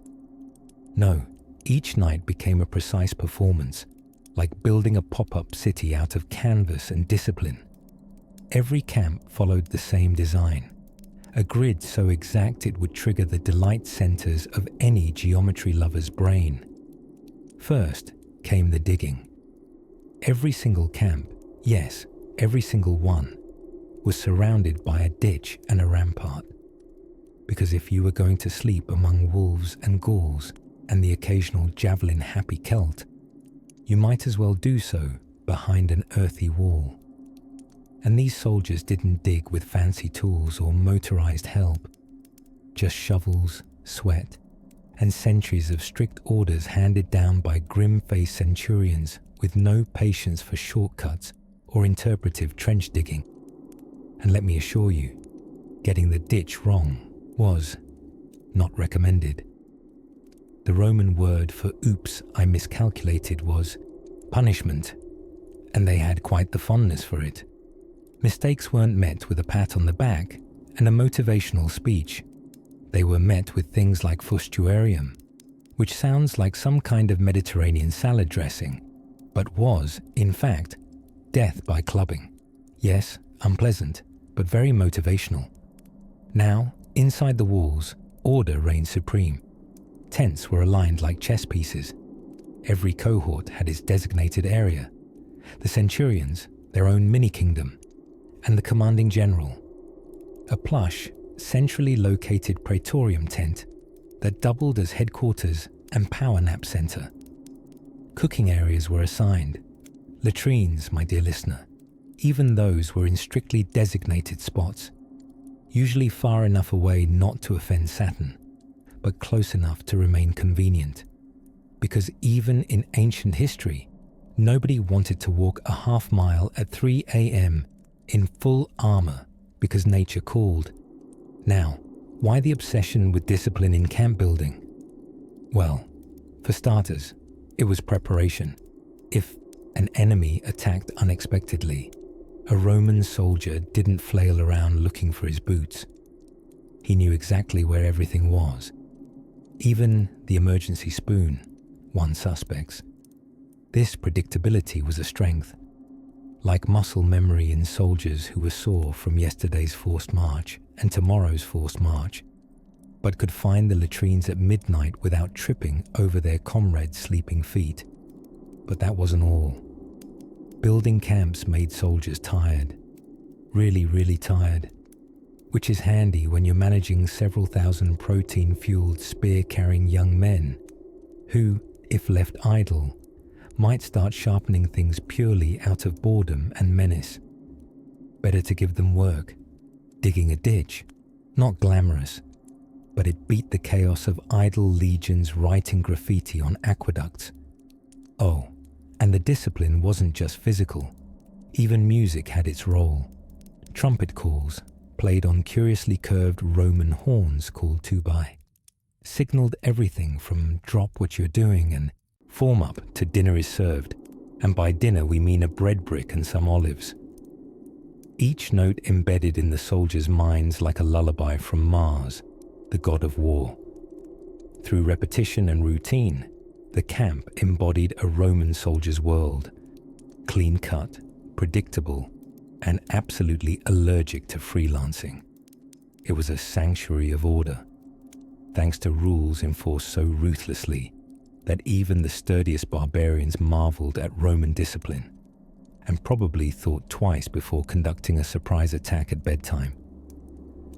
As night deepened and the camp quieted, flickers from oil lamps danced along the tent canvas like tame sprites. Sentries stood alert, their eyes scanning the darkness, their backs straight, not from comfort, but commitment. And somewhere beyond the perimeter, a group of would-be attackers looked at the neatly dug ditch, the razor-straight rows of tents, and the lurking discipline of it all, and decided perhaps tonight was not the night after all. Now, if you're still with me, curled beneath your metaphorical toga, you might be wondering how all this digging, marching, and not messing up shaped the inner world of the Roman soldier. Did so much order ever weigh on the soul? Or perhaps, was it the very thing that gave them peace? Let's wander a little farther into their stoic psychology and the gentle iron weight of rules that governed their days and dreams beneath the soft twilight of a Roman encampment, where the smoke of roasting barley cakes mingled with the faint scent of olive oil and polished bronze. There existed a rule so revered and feared, it could make even the burliest centurion sit up straighter in his tunic. It wasn't the glinting steel of a gladius or the rousing speeches of a general that kept the legions in line. It was the modest yet mighty formation known as the contubernium. Now, bear with the name. It sounds like a medicinal ointment or something you'd whisper to your doctor in embarrassment. Doctor, I think my contubernium's inflamed. But in reality, it was the core of military discipline. A squad of 8 Roman soldiers who lived, marched, ate, and sighed dramatically under the same makeshift tent. This group wasn't just thrown together like random socks from a laundry basket. Oh no. The Roman higher-ups had a keen eye for organization. These 8 men formed a bond tighter than a senator's coin purse, sharing duties, food, gear, and even the occasional snore-induced complaint. They were drilled to operate not just as a team, but as an almost psychic organism.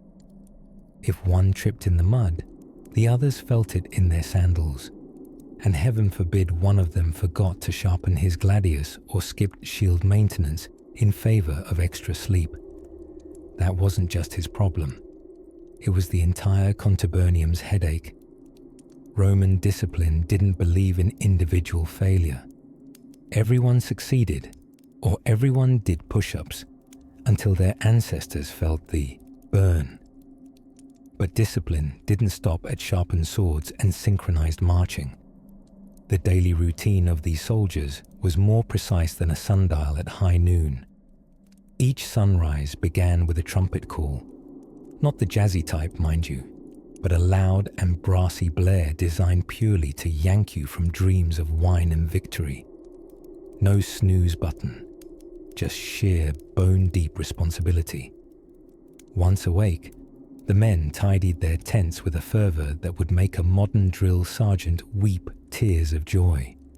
Everything had to be spotless, equipment laid out, sandals in a neat row, and don't even think about a wrinkled tunic. To the Romans, disorder was a gateway drug to defeat. Even mealtime had its protocols. Soldiers dined together at set times, consuming a diet that was, shall we say, sturdy rather than sumptuous. Bread, olives, cheese, dried fruits, things that could survive multiple conquests. The Romans weren't gourmet, but they were consistent.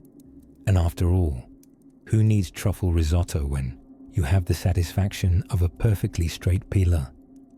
Of course, lest anyone grow too cozy, drills occurred so frequently and with such variety that a Roman soldier's muscle memory could practically win a battle in its sleep. Marching for miles in full gear, constructing and deconstructing marching camps like clockwork, javelin drills, swordplay, and preposterously detailed inspections. Fun fact, one commander once dismissed an entire cohort's parade because a few soldiers had rusty helmet rivets. Yes, rusty rivets, the ancient enemy of imperial grandeur. But the secret sauce in Rome's recipe for unstoppable military might?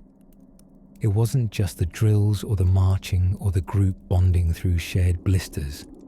It was the iron grip of the commander's authority.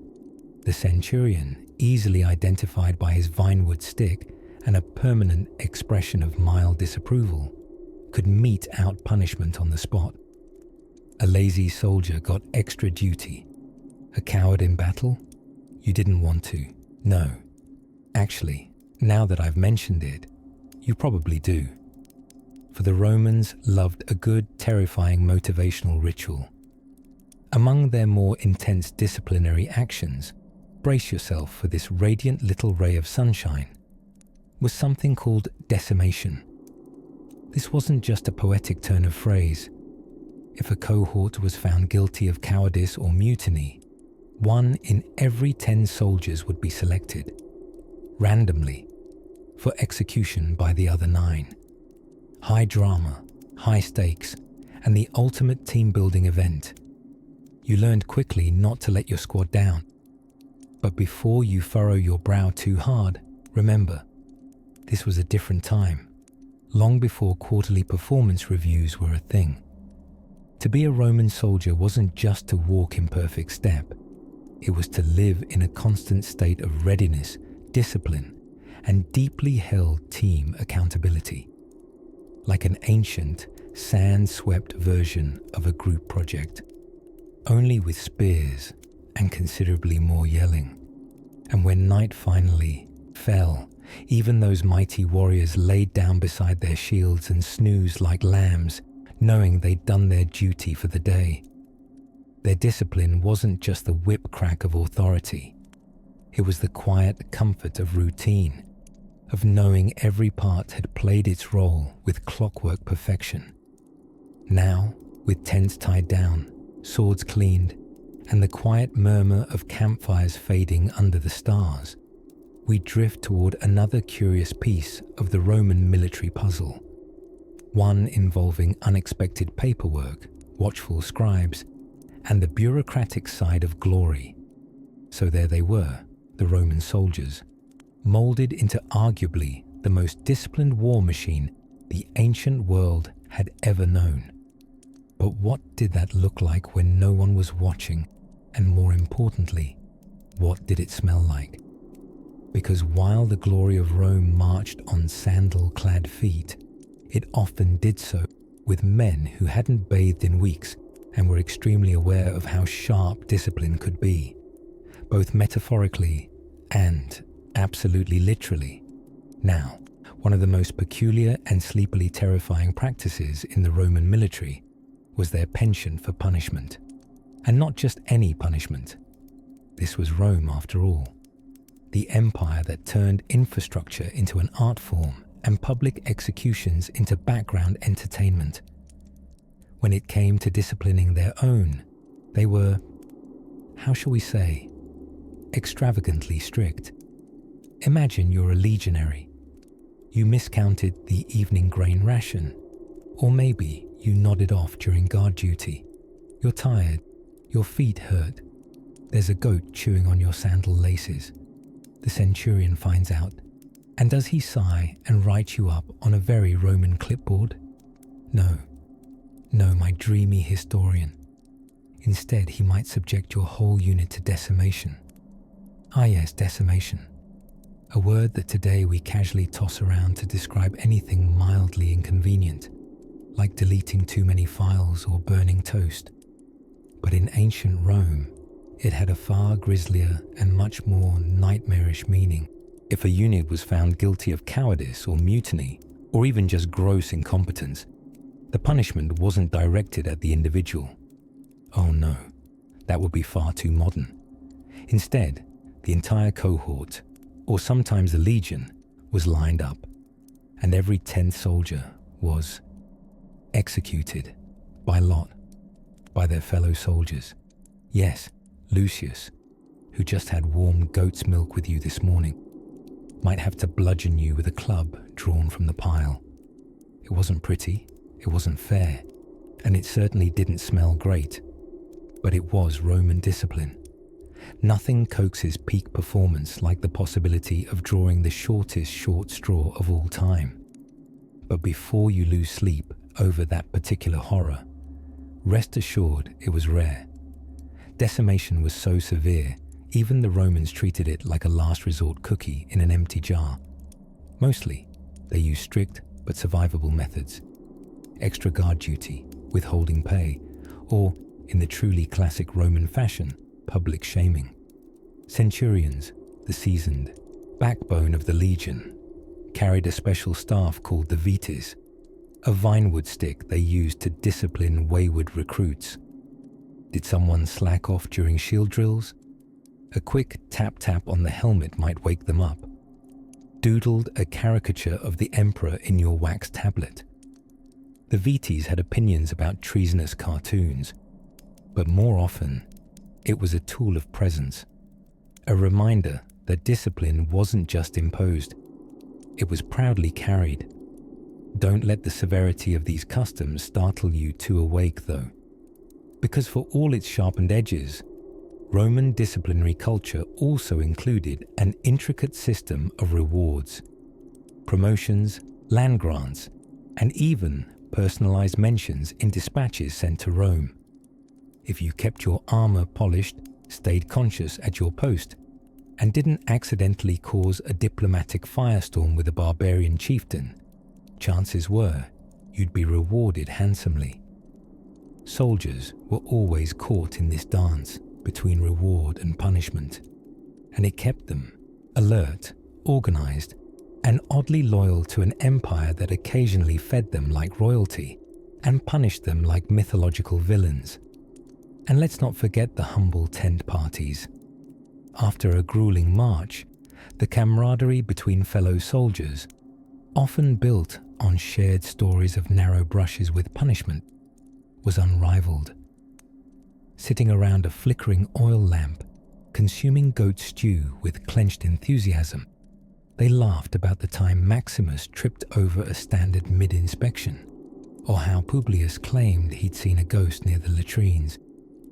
Discipline, it turned out, bonded them as tightly as any military oath. So as you drift toward comfortable dreams, picture the Roman legionary not just as a relentless machine in bronze and leather, but as a human, weathered and wary, learning each day to survive under the iron-draped weight of Roman rigor, and the occasional slap from a vinewood stick. Next, we'll ease ourselves into the curious world of Roman marching songs, which, believe it or not, were as orderly and occasionally absurd as you'd hope. In the drowsy warmth of a Roman evening, imagine a soft pink sky above the red-tiled roofs of a legionary fort. We draw in closer to one of the more curious corners of Roman military discipline. It's time to meet the vexillum. Not a disease, nor a villain from a toga-themed soap opera, but a flag, a standard, a banner. Now, before you yawn and imagine a bedsheet dangling from a pole, let me gently nudge you into understanding that this fabric held the soul of the Roman unit stitched right into its threads. The vexillum wasn't just a visual landmark, it was a sacred object, revered slightly more than your average household god, and far more than the vegetables at dinner. Legionaries didn't just follow orders, they followed flags. If the vexillum moved forward, they moved forward. If it stood still, they stood still. If someone accidentally dropped it, well, someone didn't get dessert that night, or possibly lost a finger, or, depending on who was in charge, lunch privileges for a week.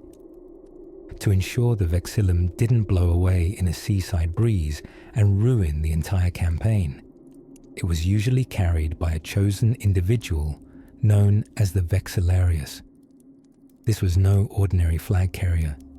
This was a man of poise, strength, and absolutely zero sense of clumsiness. You didn't give the sacred flag to the guy who once tripped over his own gladius during inspection. The vexillarius wore a wolf pelt over his helmet, not for fashion, though frankly, it did look rather chic with bronze armor, but so that everyone could spot him from a distance. Ah yes, one might say, peering across an open field crawling with enemies. There goes Cornelius and his stylish head wolf. All is well.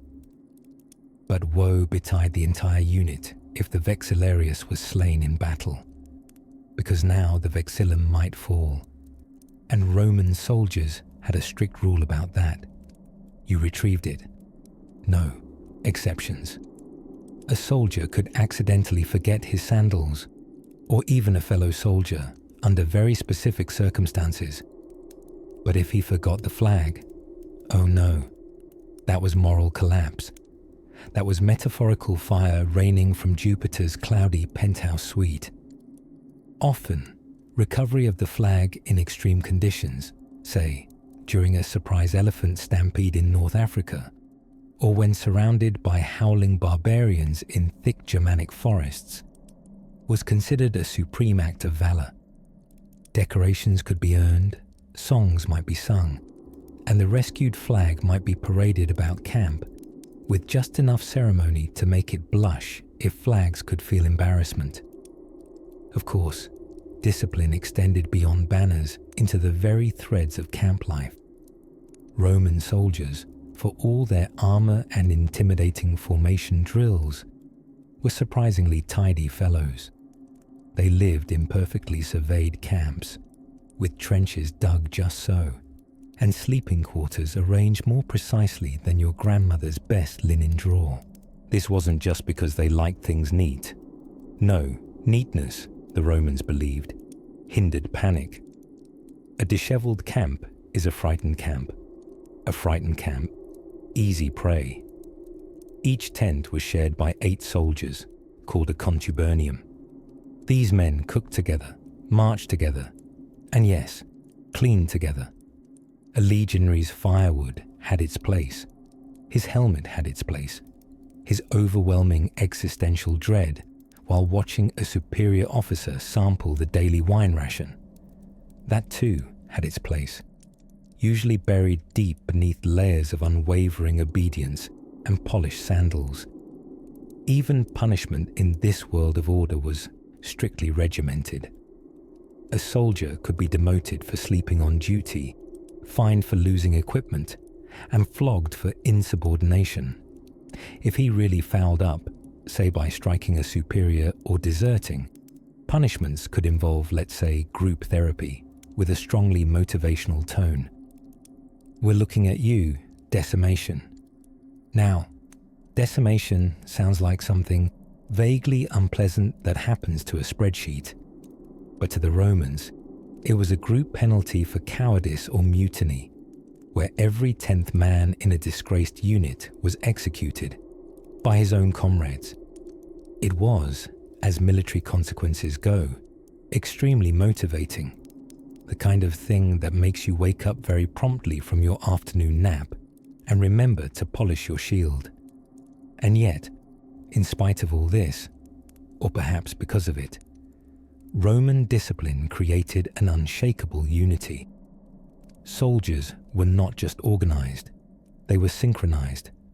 1,000 boots rising and falling in perfect time.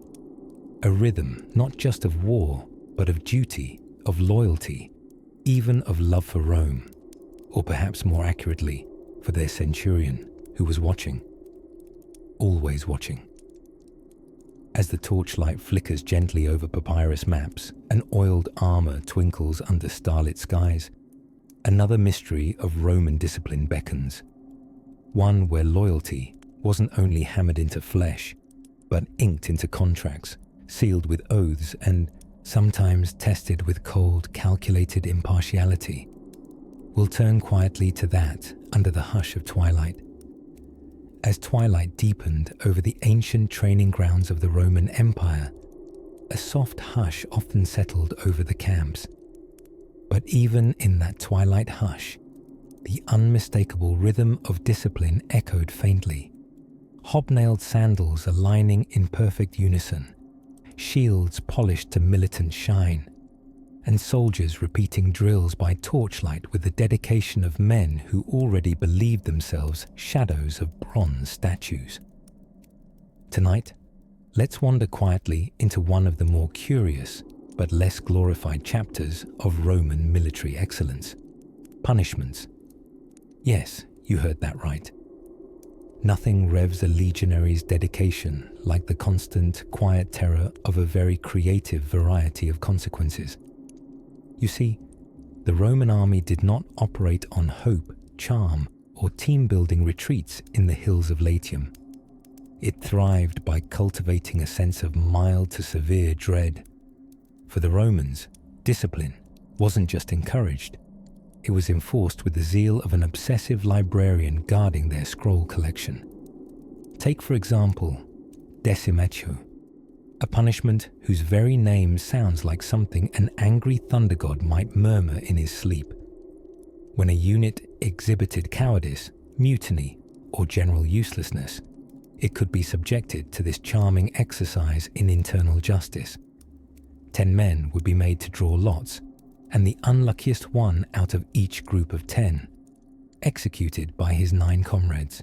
No appeals, no going to HR. Just an ancient version of extreme peer pressure with very sharp consequences. The dual brilliance and horror of decimatio was that it reinforced responsibility amongst the ranks like no motivational speech ever could. And cheerfully macabre as this was, it rarely had to be used. The threat alone had a rather sobering impact on morale.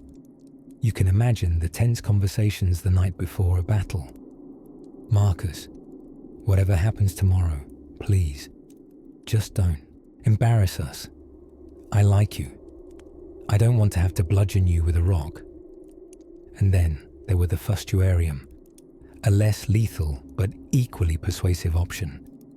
This was the prescribed punishment for crimes like theft, lying, or worst of all, falling asleep on night watch. A soldier caught snoozing while his comrades relied on him to guard the camp might find himself subjected to a communal beatdown. His fellow soldiers would surround him in a tight circle and apply a democratic application of sticks until either he expired or merely regretted existing. Morbid, yes. Effective, oh, unquestionably. But it wasn't always brutality.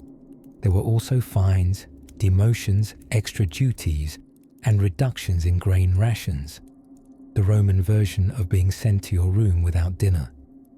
Imagine a centurion peering over his scroll and muttering, "You, Gaius, loafed during spear polishing again.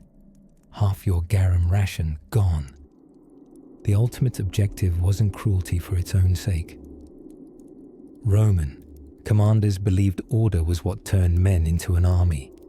The common soldier, the Miles Gregarious, had to understand that their personal comfort was a distant second to the needs of the collective.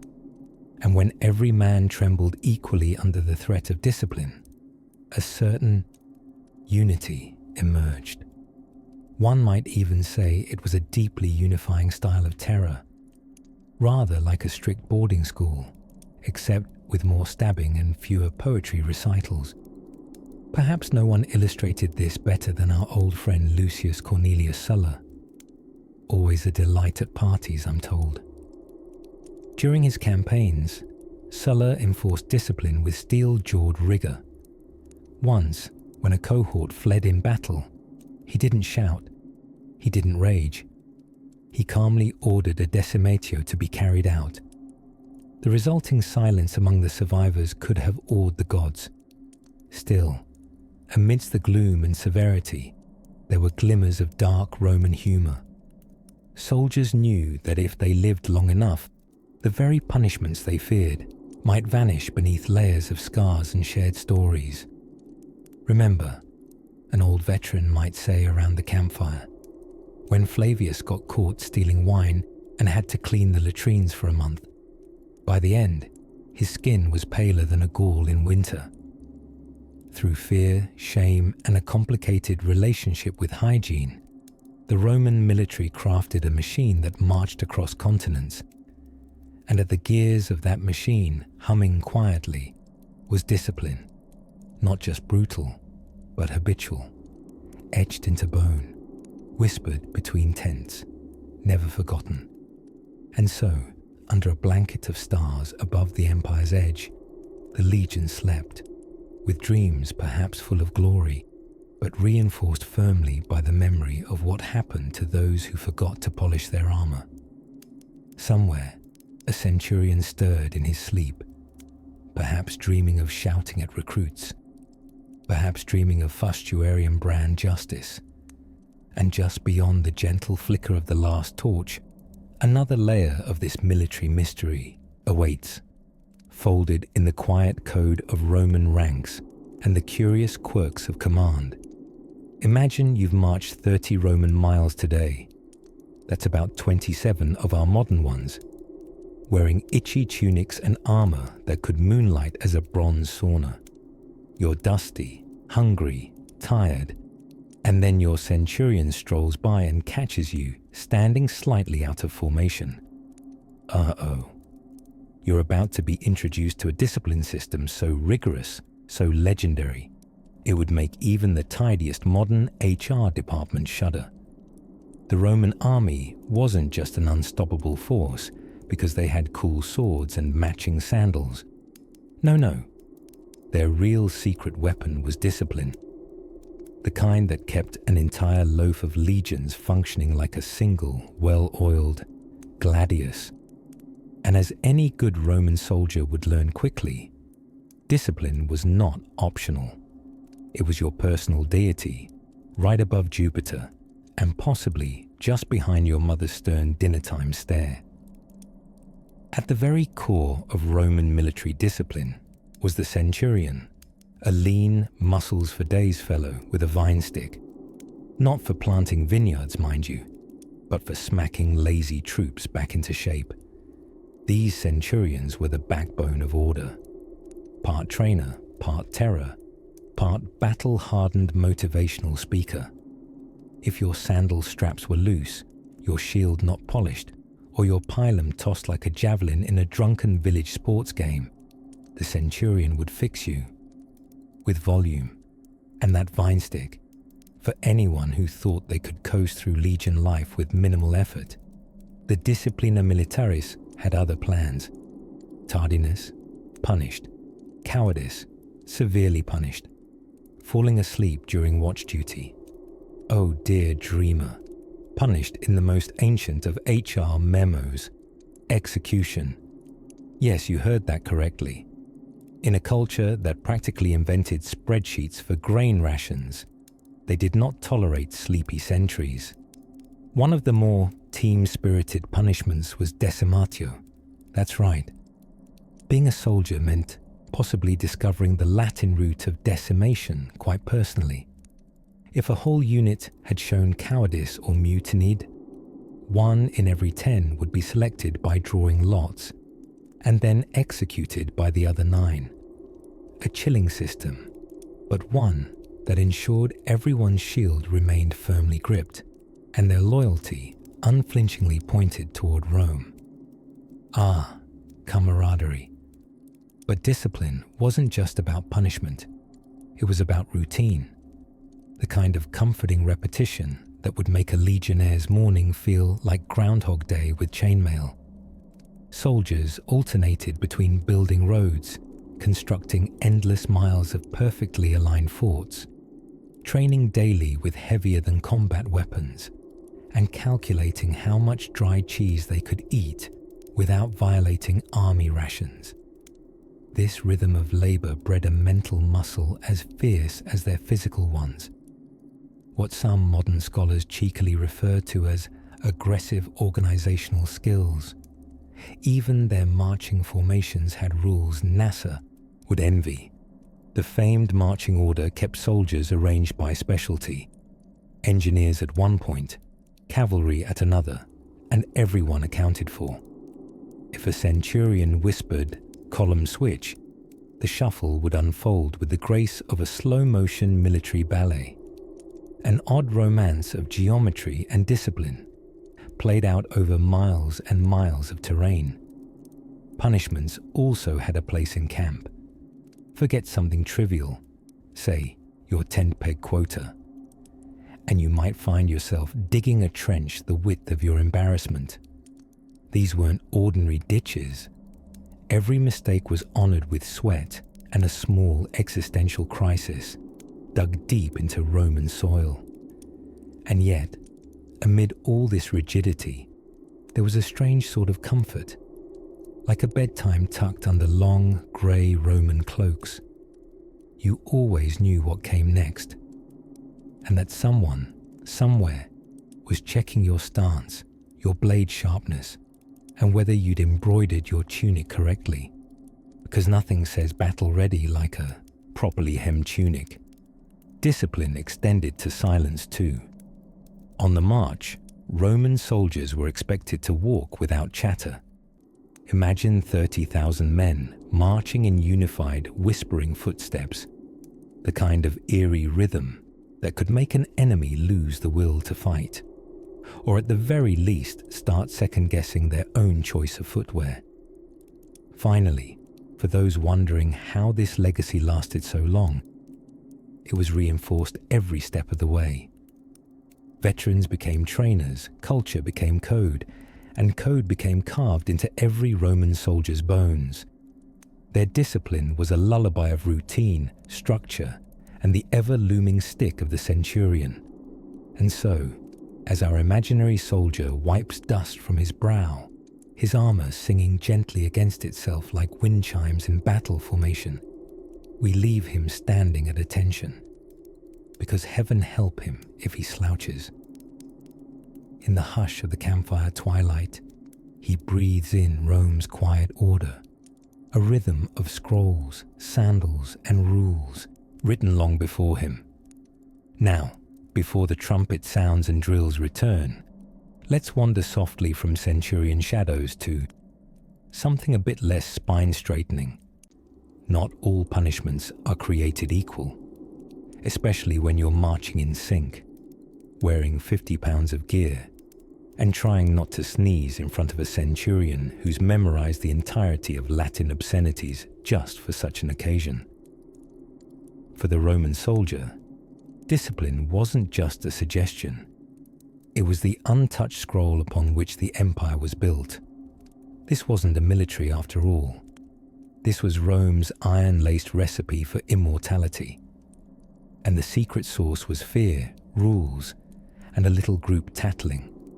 Enter the concept of collective punishment, arguably the least fun party game in Roman military culture. Imagine your tentmate drops his sword during training. You might think, well, clumsy Decimus strikes again. But in the world of Roman order, you and everyone in your contubernium are suddenly digging a moat in the rain or marching extra laps like conscripted Spartans at a toga-themed boot camp. Rome had successfully weaponized peer pressure centuries before motivational coaches tried it on teenagers. But the punishments weren't just about making life inconvenient. They were about making disobedience so unthinkably unpleasant that obedience felt like a sunny walk through a vineyard in April. One of the more cheerfully named practices was the fustuarium. Cheerful, of course, only in sound. The act itself involved a soldier being beaten to death with clubs by his fellow legionaries, because nothing says team-building exercise like forced bludgeoning. The offense: desertion, theft, dereliction of duty, or occasionally just giving off that not-so-loyal vibe. But don't worry, Rome didn't dole out death at every mistake. Most soldiers only received lashes, fines, or extra duties, and occasionally the dreaded stand outside the camp until you reflect on your sins like a soggy statue of Mars. This was called exilium extra valum, exile beyond the rampart, and while it sounds like a luxurious spa retreat, it mostly involved shivering near wolves and pondering your bad decisions amongst the nettles. You see, Roman army discipline was like a deeply committed lover, intense, unreasonable, and unwilling to accept "I forgot" as an excuse.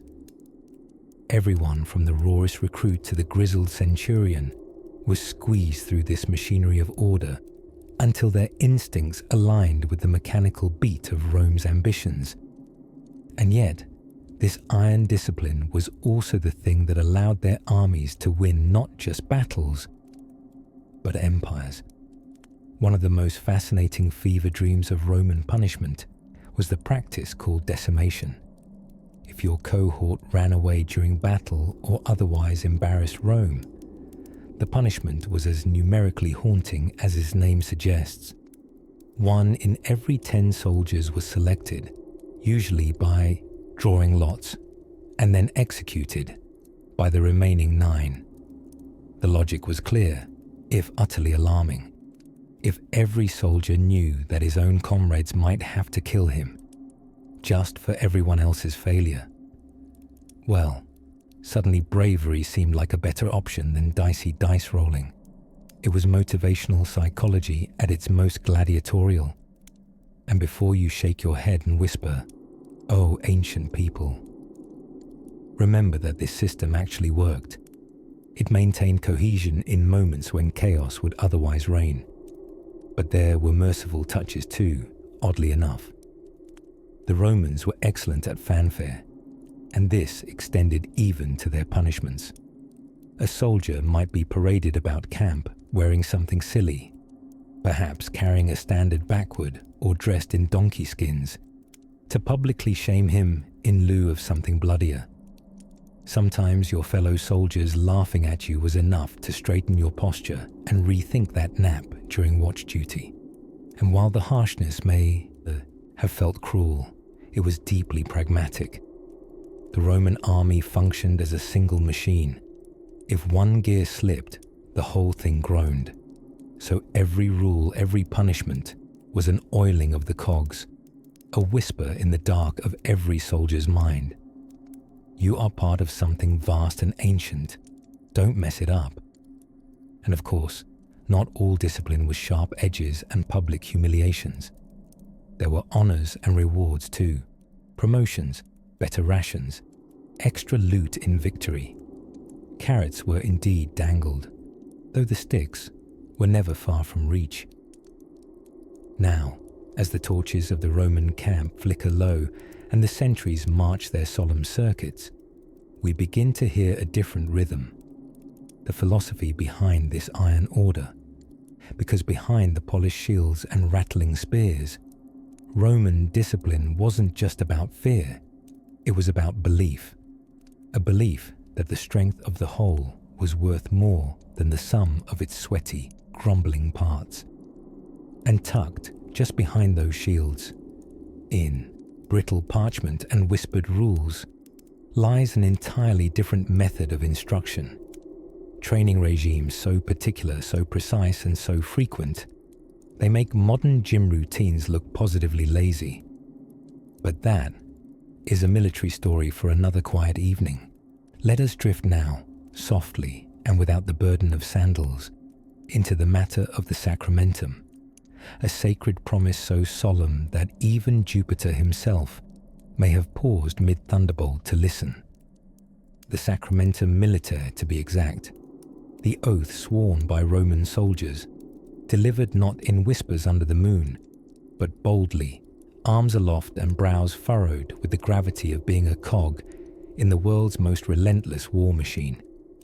You see, before any legionary donned his armor or casually tossed a pilum like it was a particularly violent javelin, he had to swear, on pain of the gods, that he would obey orders, defend Rome, and not run away like a startled goat at the first clang of steel.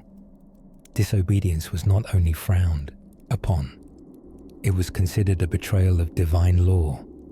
And if there's one thing the Romans feared more than hairy barbarians with axes, it was angry sky gods.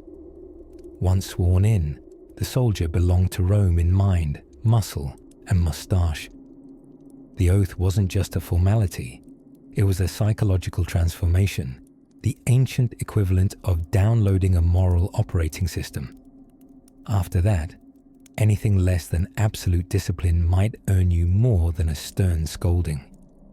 It could result in decimation.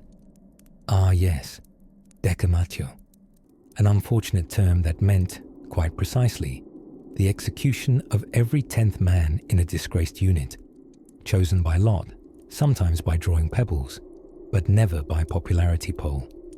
It was Rome's unique way of saying, we value accountability, and also ancient roulette. The survivors, you might imagine, found renewed dedication to their duties, if not a sudden interest in mathematics and probability. Now, discipline wasn't simply about fear. It was about rhythm, harmony, a kind of fatalistic choreography. The soldiers trained in formations until it became second nature, marching in tight lines, turning on command in such unison that geese probably wept in admiration. A Roman legion looked less like a mob of armed men and more like a particularly angry piece of clockwork. Drills were constant.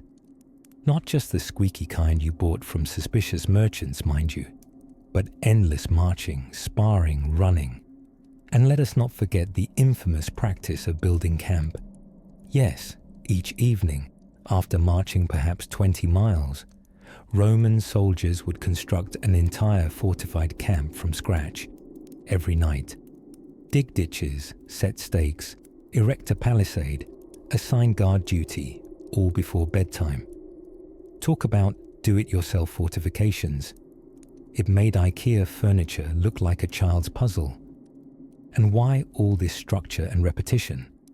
Because when chaos pours in from every direction in the form of screaming Gauls, fiery arrows, or enemy elephants doing ballerina pirouettes, a Roman soldier didn't need to think. He reacted.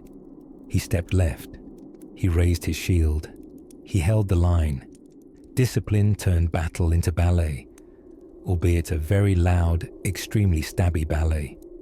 Commands were delivered using signals, usually trumpets or flags, because yelling across a battlefield filled with shrieking and clanging was not particularly reliable.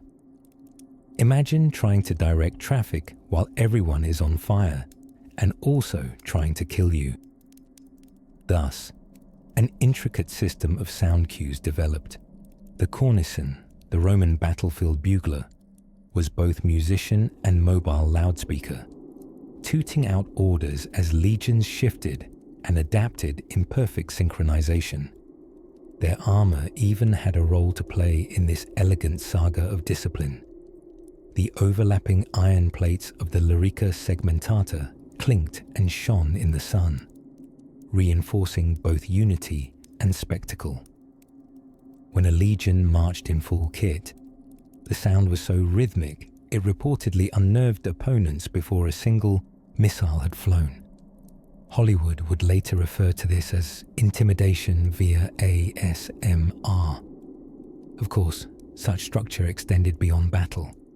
In camp, each man had a specific spot: where to sleep, where to eat, where to stand when someone noble gave a speech about Roman virtue and how to not die for it. everything had its place. Disorder was not allowed. Even the latrines had rules, including preferred angles and seating etiquette. A grim reminder that Rome brought order to every crevice of life. So in the dark corners of the empire, far from marble columns and wondering senators, a machine was kept humming by devotion, routine, and that sacred oath echoing in every heart. The Roman army did not merely fight, it endured. It moved when told, killed when ordered, and never questioned why. Because buried beneath the helmets and standards was an unbreakable idea. That discipline, more than swords or gods or beautiful sandals, was what held the empire together. And somewhere beyond the firelight, a trumpet begins to whine softly in the wind, a signal for something new on the horizon, a call toward the long, patient shadow of an empire's ambition, waiting perhaps to be explored next. By the time dusk fell over a Roman military camp, there was little of the wild, chaotic charm you might expect from a sprawling bedrolls and boisterous banters encampment. No, what greeted the night instead was something almost unnervingly choreographed. Think less ragtag war band and more marathon of synchronized snoring. For the disciplined Roman soldier, even slumber came with a subtext of strategy. You see, the Roman army didn't just conquer with sharp swords and sharper sandals. They conquered with checklists. And one of their most obsessively checked items was camp construction. Yes, every single night, wherever they stopped, they built a fortified mini-city before so much as roasting a single skewer of mystery meat over the fire. Rain, shine, battle won, or battle postponed. Every Roman legionary morphed into a military civil engineer upon dismounting. The rules governed everything. Each camp was to be set up identically, whether you were in the dusty plains of Hispania or the marshy backwaters of Britannia. Tents went in precise rows, commanders at the center. Gates faced cardinal directions. Latrines downwind, very, very downwind. This adherence to order made it so that even in complete darkness, a Roman soldier could navigate from his tent to his commander's quarters with the confidence of a man craving midnight bread rations. The logic was comfortingly predictable. If there's anything more effective than a disciplined warrior, it's a well-rested one who hasn't tripped over a confused mule on his way to the mess tent. And so, camp routine became a nightly production of exactitude. Soldiers staked their tents like artisans. Tools were arranged in rows with parade ground alignment. Even the placement of cooking fires had regulations, lest the flames haphazardly torch the centurion's sandals. This level of micromanagement might sound a tad intense. Trust that it was. But the multi-tiered folding of blankets and inspection of tent pegs served another purpose, one far more profoundly psychological. It bred a comfort in repetition. In a world where your day might end under a rain of arrow fire, knowing that your fire pit was precisely 4 feet from the latrine wall brought a strange kind of peace. But not all was silent in the civitas of canvas. Inspecting officers would often do rounds, checking not just that the camp had been erected, but that it adhered to standards so specific they bordered on metaphysical. If one man's boot stuck out from under a tent flap, there was the possibility of punishment, not for impropriety, but for setting a precedent. And nothing threatened Roman efficiency quite like precedent. And here's where it gets charmingly absurd in a way only rigid systems can. Consider that there were documented fines for, say, misplaced shovels or improperly hung military cloaks. The punishment sometimes involved extra digging, double sentry duty, or in one thrilling account, peeling garum-scented onions until your dignity stung as much as your eyes. But even in their severity, Roman camp rules were admired, even envied by others. Roman enemies often stumbled upon abandoned camps with barricades so well built and drainage ditches so thoughtfully designed that some barbarian tribes reportedly reused them, essentially squatting in what might be considered the ancient world's first chain of military-themed Airbnbs. Still, despite the bedtime neatness of it all, soldiers had their small rebellions. Long after the inspections ended and the fires dimmed, some might share contraband wine or whisper tales of that time Gaius fell into the latrines and pretended he meant to clean them from the inside. Others might secretly shift their stew pots a rebellious half foot to the left, perhaps just to feel alive. The great paradox of this relentless precision is that it offered its own kind of freedom. Within their grid-lined world, Roman soldiers knew their place quite literally.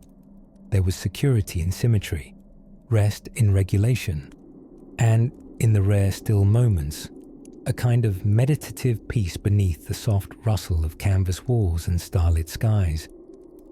As night fell deeper and the wind hummed softly over the ramparts, the camp would ease into silence, broken only by the muffled stamps of the night guard or the sleepy murmur of a soldier rehearsing his Latin drill routines in his dreams.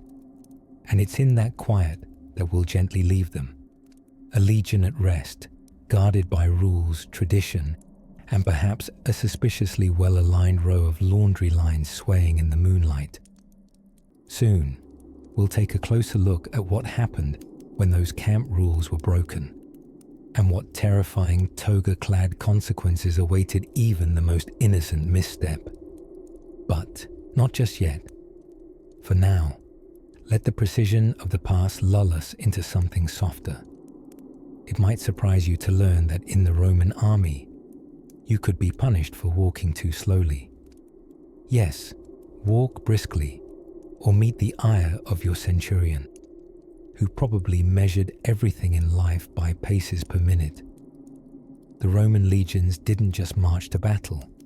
They choreographed their movements with the precision of a surprisingly aggressive ballet company. No slouching, no wandering, and absolutely no appearing unsure of foot, unless you wanted to spend the next afternoon hauling stones and reflecting on your sluggish gait. The Roman military machine was so ruthlessly efficient, it makes modern-day spreadsheets look whimsical. Behind their gleaming armor and stern brows hid a nest of rules, customs, and disciplinary horrors that would have made ordinary citizens beg for a seat in the Senate, no matter how uncomfortable the chairs. Take, for instance, the sacred concept of disciplina. More than a word, it was a lifestyle. For the Roman soldier, it meant endurance without complaint, obedience without hesitation, and an unwavering willingness to build a fortress, then promptly dismantle it the next day, just to keep those muscles toned and minds alert. Nothing says military readiness like constructing a perfectly good wall, only to be told that exercise was all it was ever meant to be. Now, most armies worry about morale, cohesion, and maybe the occasional bout of homesickness.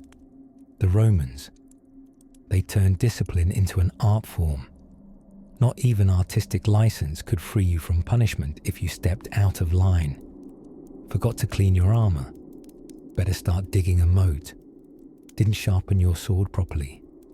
That's a day spent clearing latrines, or worse, practicing combat drills until your legs wobbled like overcooked lentils. Some punishments bordered on the absurd. In one oddly specific rule, it was forbidden to lean on your spear during sentry duty. Why? Perhaps leaning projected weakness. Or perhaps the act of standing completely upright in gale force wind forged the character of titanium. Either way, if you were caught in the act of unauthorized lounging, it was said the punishment could range from scolding to flogging, depending on your centurion's mood and whether or not he'd had a decent breakfast. Now, in the realm of extreme punishment, fewer things are as bone-chillingly legendary as decimation. No, not metaphorical decimation, the sort we say when people cancel dinner plans. This was true, arithmetic-backed, terrifying decimation, the execution of 1 in every 10 men selected by lot as punishment for cowardice or desertion within the unit. It was as much a lesson for the survivors as it was a punishment for the condemned. While this practice was rare, even within Rome's fierce traditions, its mere possibility kept every soldier just scared enough to try a little harder. Nothing sobers a man like statistics with swords. Yet, despite the severity, or maybe because of it, Roman discipline worked. Cohesion and coordination mattered. A Roman legionary could set up a fortified camp at day's end faster than a modern tourist can assemble a pop-up tent. They moved in perfect squares, like angry chess pieces. Orders were followed not only because it was wise, but because failing to do so might result in suddenly becoming the army's newest latrine architect. Of course, discipline wasn't doled out equally. Officers had a bit of flexibility, though woe unto any centurion who showed favoritism too flagrantly. Even the grizzled veterans might find themselves assigned grueling tasks if they dared disobey. There was a poetic sort of democracy to the harshness. Everyone suffered when someone strayed. Small rule infractions brought appropriately small chastisements. A poorly rolled blanket might earn you a mouthful of the centurion's sarcasm. The Roman army's most renewable energy source, larger mistakes brought heavier consequences. But through it all, the legions functioned like a well-oiled machine, albeit one constantly reminding you that oil is earned through sweat and blistering drills. So the next time you shuffle a bit too listlessly through your living room, consider this. Had you been born a Roman soldier, you'd already be halfway through trench duty by now, probably shirtless, possibly sunburned. But let's not think too hard about that. Instead, imagine yourself in your little Roman tent, reeking unapologetically of victory and hard miles, bedding down beneath stars as your comrade shares stories of ludicrous punishments and centurions with impeccable posture. And somewhere, in the calm of that far-off night, a tired legionary dreams not of battle, but of a day without inspections. Which leads us, by polished sandal and weary smile, toward one of the most curious Roman practices of all, somewhere between the clinking sound of armor and the gentle snoring of the Roman legionary assigned night watch duty, who really wasn't supposed to be snoring. We arrive at one of the more curious aspects of Roman military life, the art of being terrifyingly predictable. Because, dear sleeper, contrary to what you might assume, Roman soldiers weren't particularly creative on the battlefield. They didn't win wars with wild gambits or unpredictable stunts. No, they won by being boring. Exceptionally, consistently boring. Allow me to explain. The Roman army was a master of systems, columns, rows, ranks, regulations. Their formations were so tight and geometric, it almost made battles feel like high-stakes chess matches played at parade ground pace. From dawn to dusk, if you were a Roman soldier, your life unspooled according to an invisible scroll of scheduled tasks. Wake up, equipment check, breakfast, gruel, maybe stale bread if you were lucky. Morning drills, formation review, march, more drills, shouting practice, lunch, weapons maintenance, another march, then camp building, because of course the day wouldn't be complete without constructing an entire miniature fortress before bedtime. Yes, every single day, Roman troops built a fully fortified camp, even on a march, even when tired. even while being followed by much less organized, vaguely concerned Gauls. You see, the Romans didn't leave their sleeping arrangements to chance. Each camp followed a standardized plan. There was a main gate, a back gate, side gates, positions for centurions, tribunes, even designated latrine districts, which I promise you was an innovation the barbarians never saw coming. And here's the delightful twist. These camps looked the same, no matter where you were. Britain, Africa, the banks of the Danube. Roman soldiers could stumble sleepily into a new site and still know precisely where the mess tent was. This rigorous predictability wasn't just for comfort. It was psychological warfare. Imagine being a plucky rebel scouting the horizon, hoping to catch the Romans mid-march. Instead, you spot an impeccable square fortress, registers glowing from the evening torches, with sentries stationed like clockwork. It sends a message. We are ready. We are eternal. Also, we've got soup already simmering. But perhaps nothing illustrates the soul of Roman discipline better than their logistical obsession. A word that, I know, doesn't usually inspire dreams. But stay with me. They had entire teams devoted to grain acquisition, mule-driven bakeries, water carriers trained not to waste a drop. Every man carried a pack known as the sakina, his own mini survival kit with utensils, spare sandals, and sometimes even a tiny handmill to grind his daily portion of grain. Because in Rome's eyes, an army marches not just on its stomach, but with its stomach helping carry the tent poles. Ah yes, tent poles. Each group of 8 soldiers, called a contubernium, shared a leather tent and took turns lugging the whole setup across miles of empire. Imagine 8 grown men awkwardly negotiating who had to carry the pegs today, all while pretending not to hear Decimus grumbling about how his sandals are giving him blisters again. Even within this harsh system, kindness appeared in odd and quiet ways. Veterans would help younger recruits lace their armor. Water was shared when rations ran low. And though discipline was strict, remember, disobedience could lead to decimation, that charming punishment where 1 in 10 soldiers was executed just to make a point. Camaraderie ran deep. Bonds were forged in formations and fireside songs, and weird nicknames like Goat Eater or Cabbage Face were given lovingly. Roman discipline was a ladder climbing into eternity.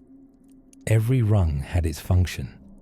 From the centurion's vine staff used to keep soldiers in line, or occasionally, to make a very literal point, to the night watches, precisely rotated through 8 shifts. The phrase eternal vigilance wasn't a motto, it was a daily reality. Still, even the strictest soldier had a soft spot, a carved wooden charm stashed away, a crude drawing of a sweetheart from home, a letter drafted by candlelight, carefully rolled, sealed in wax, and handed to a rider departing at dawn. There was discipline, yes, but there was also humanity just tucked under the cuirass. And so they marched, sometimes bored, often blistered, always ready. Let your thoughts now drift behind those polished shields, beside the flickering campfires, where laughter sometimes echoed just beneath the disciplined silence. In our next gentle footfall, we'll close the final chapter, softly stepping into the legacy left by the iron precision of Rome. And now, as the sun sets gently over the distant hills of Latium, let's step quietly into a closing chapter of Roman discipline. Not the clang of training swords or the barked orders of a centurion, but rather a final whisper of the strange, strict, and oddly soothing routines that held the empire together like well-wound toga pleats.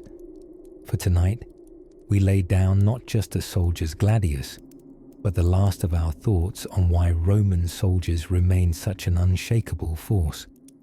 they were trained to obey not just orders, but a way of life. You see, Roman discipline wasn't only about punishment or battlefield formations. It was something else, something far more bedtime approved. It was domestic. Let's drift toward the centurion's tent again, lit by candlelight, tidy as a senator's conscience after a fine bribe. The Romans believed that discipline began with the very smallest of details: sandals polished until they reflected moonlight, tunics folded with frightening alignment, and armor rubbed until it could blind an admiring pigeon at 40 paces. This love of order wasn't just aesthetics, it was psychological. As one might say in a Roman whisper, a clean tunic makes a quiet mind, and quiet minds win silent wars.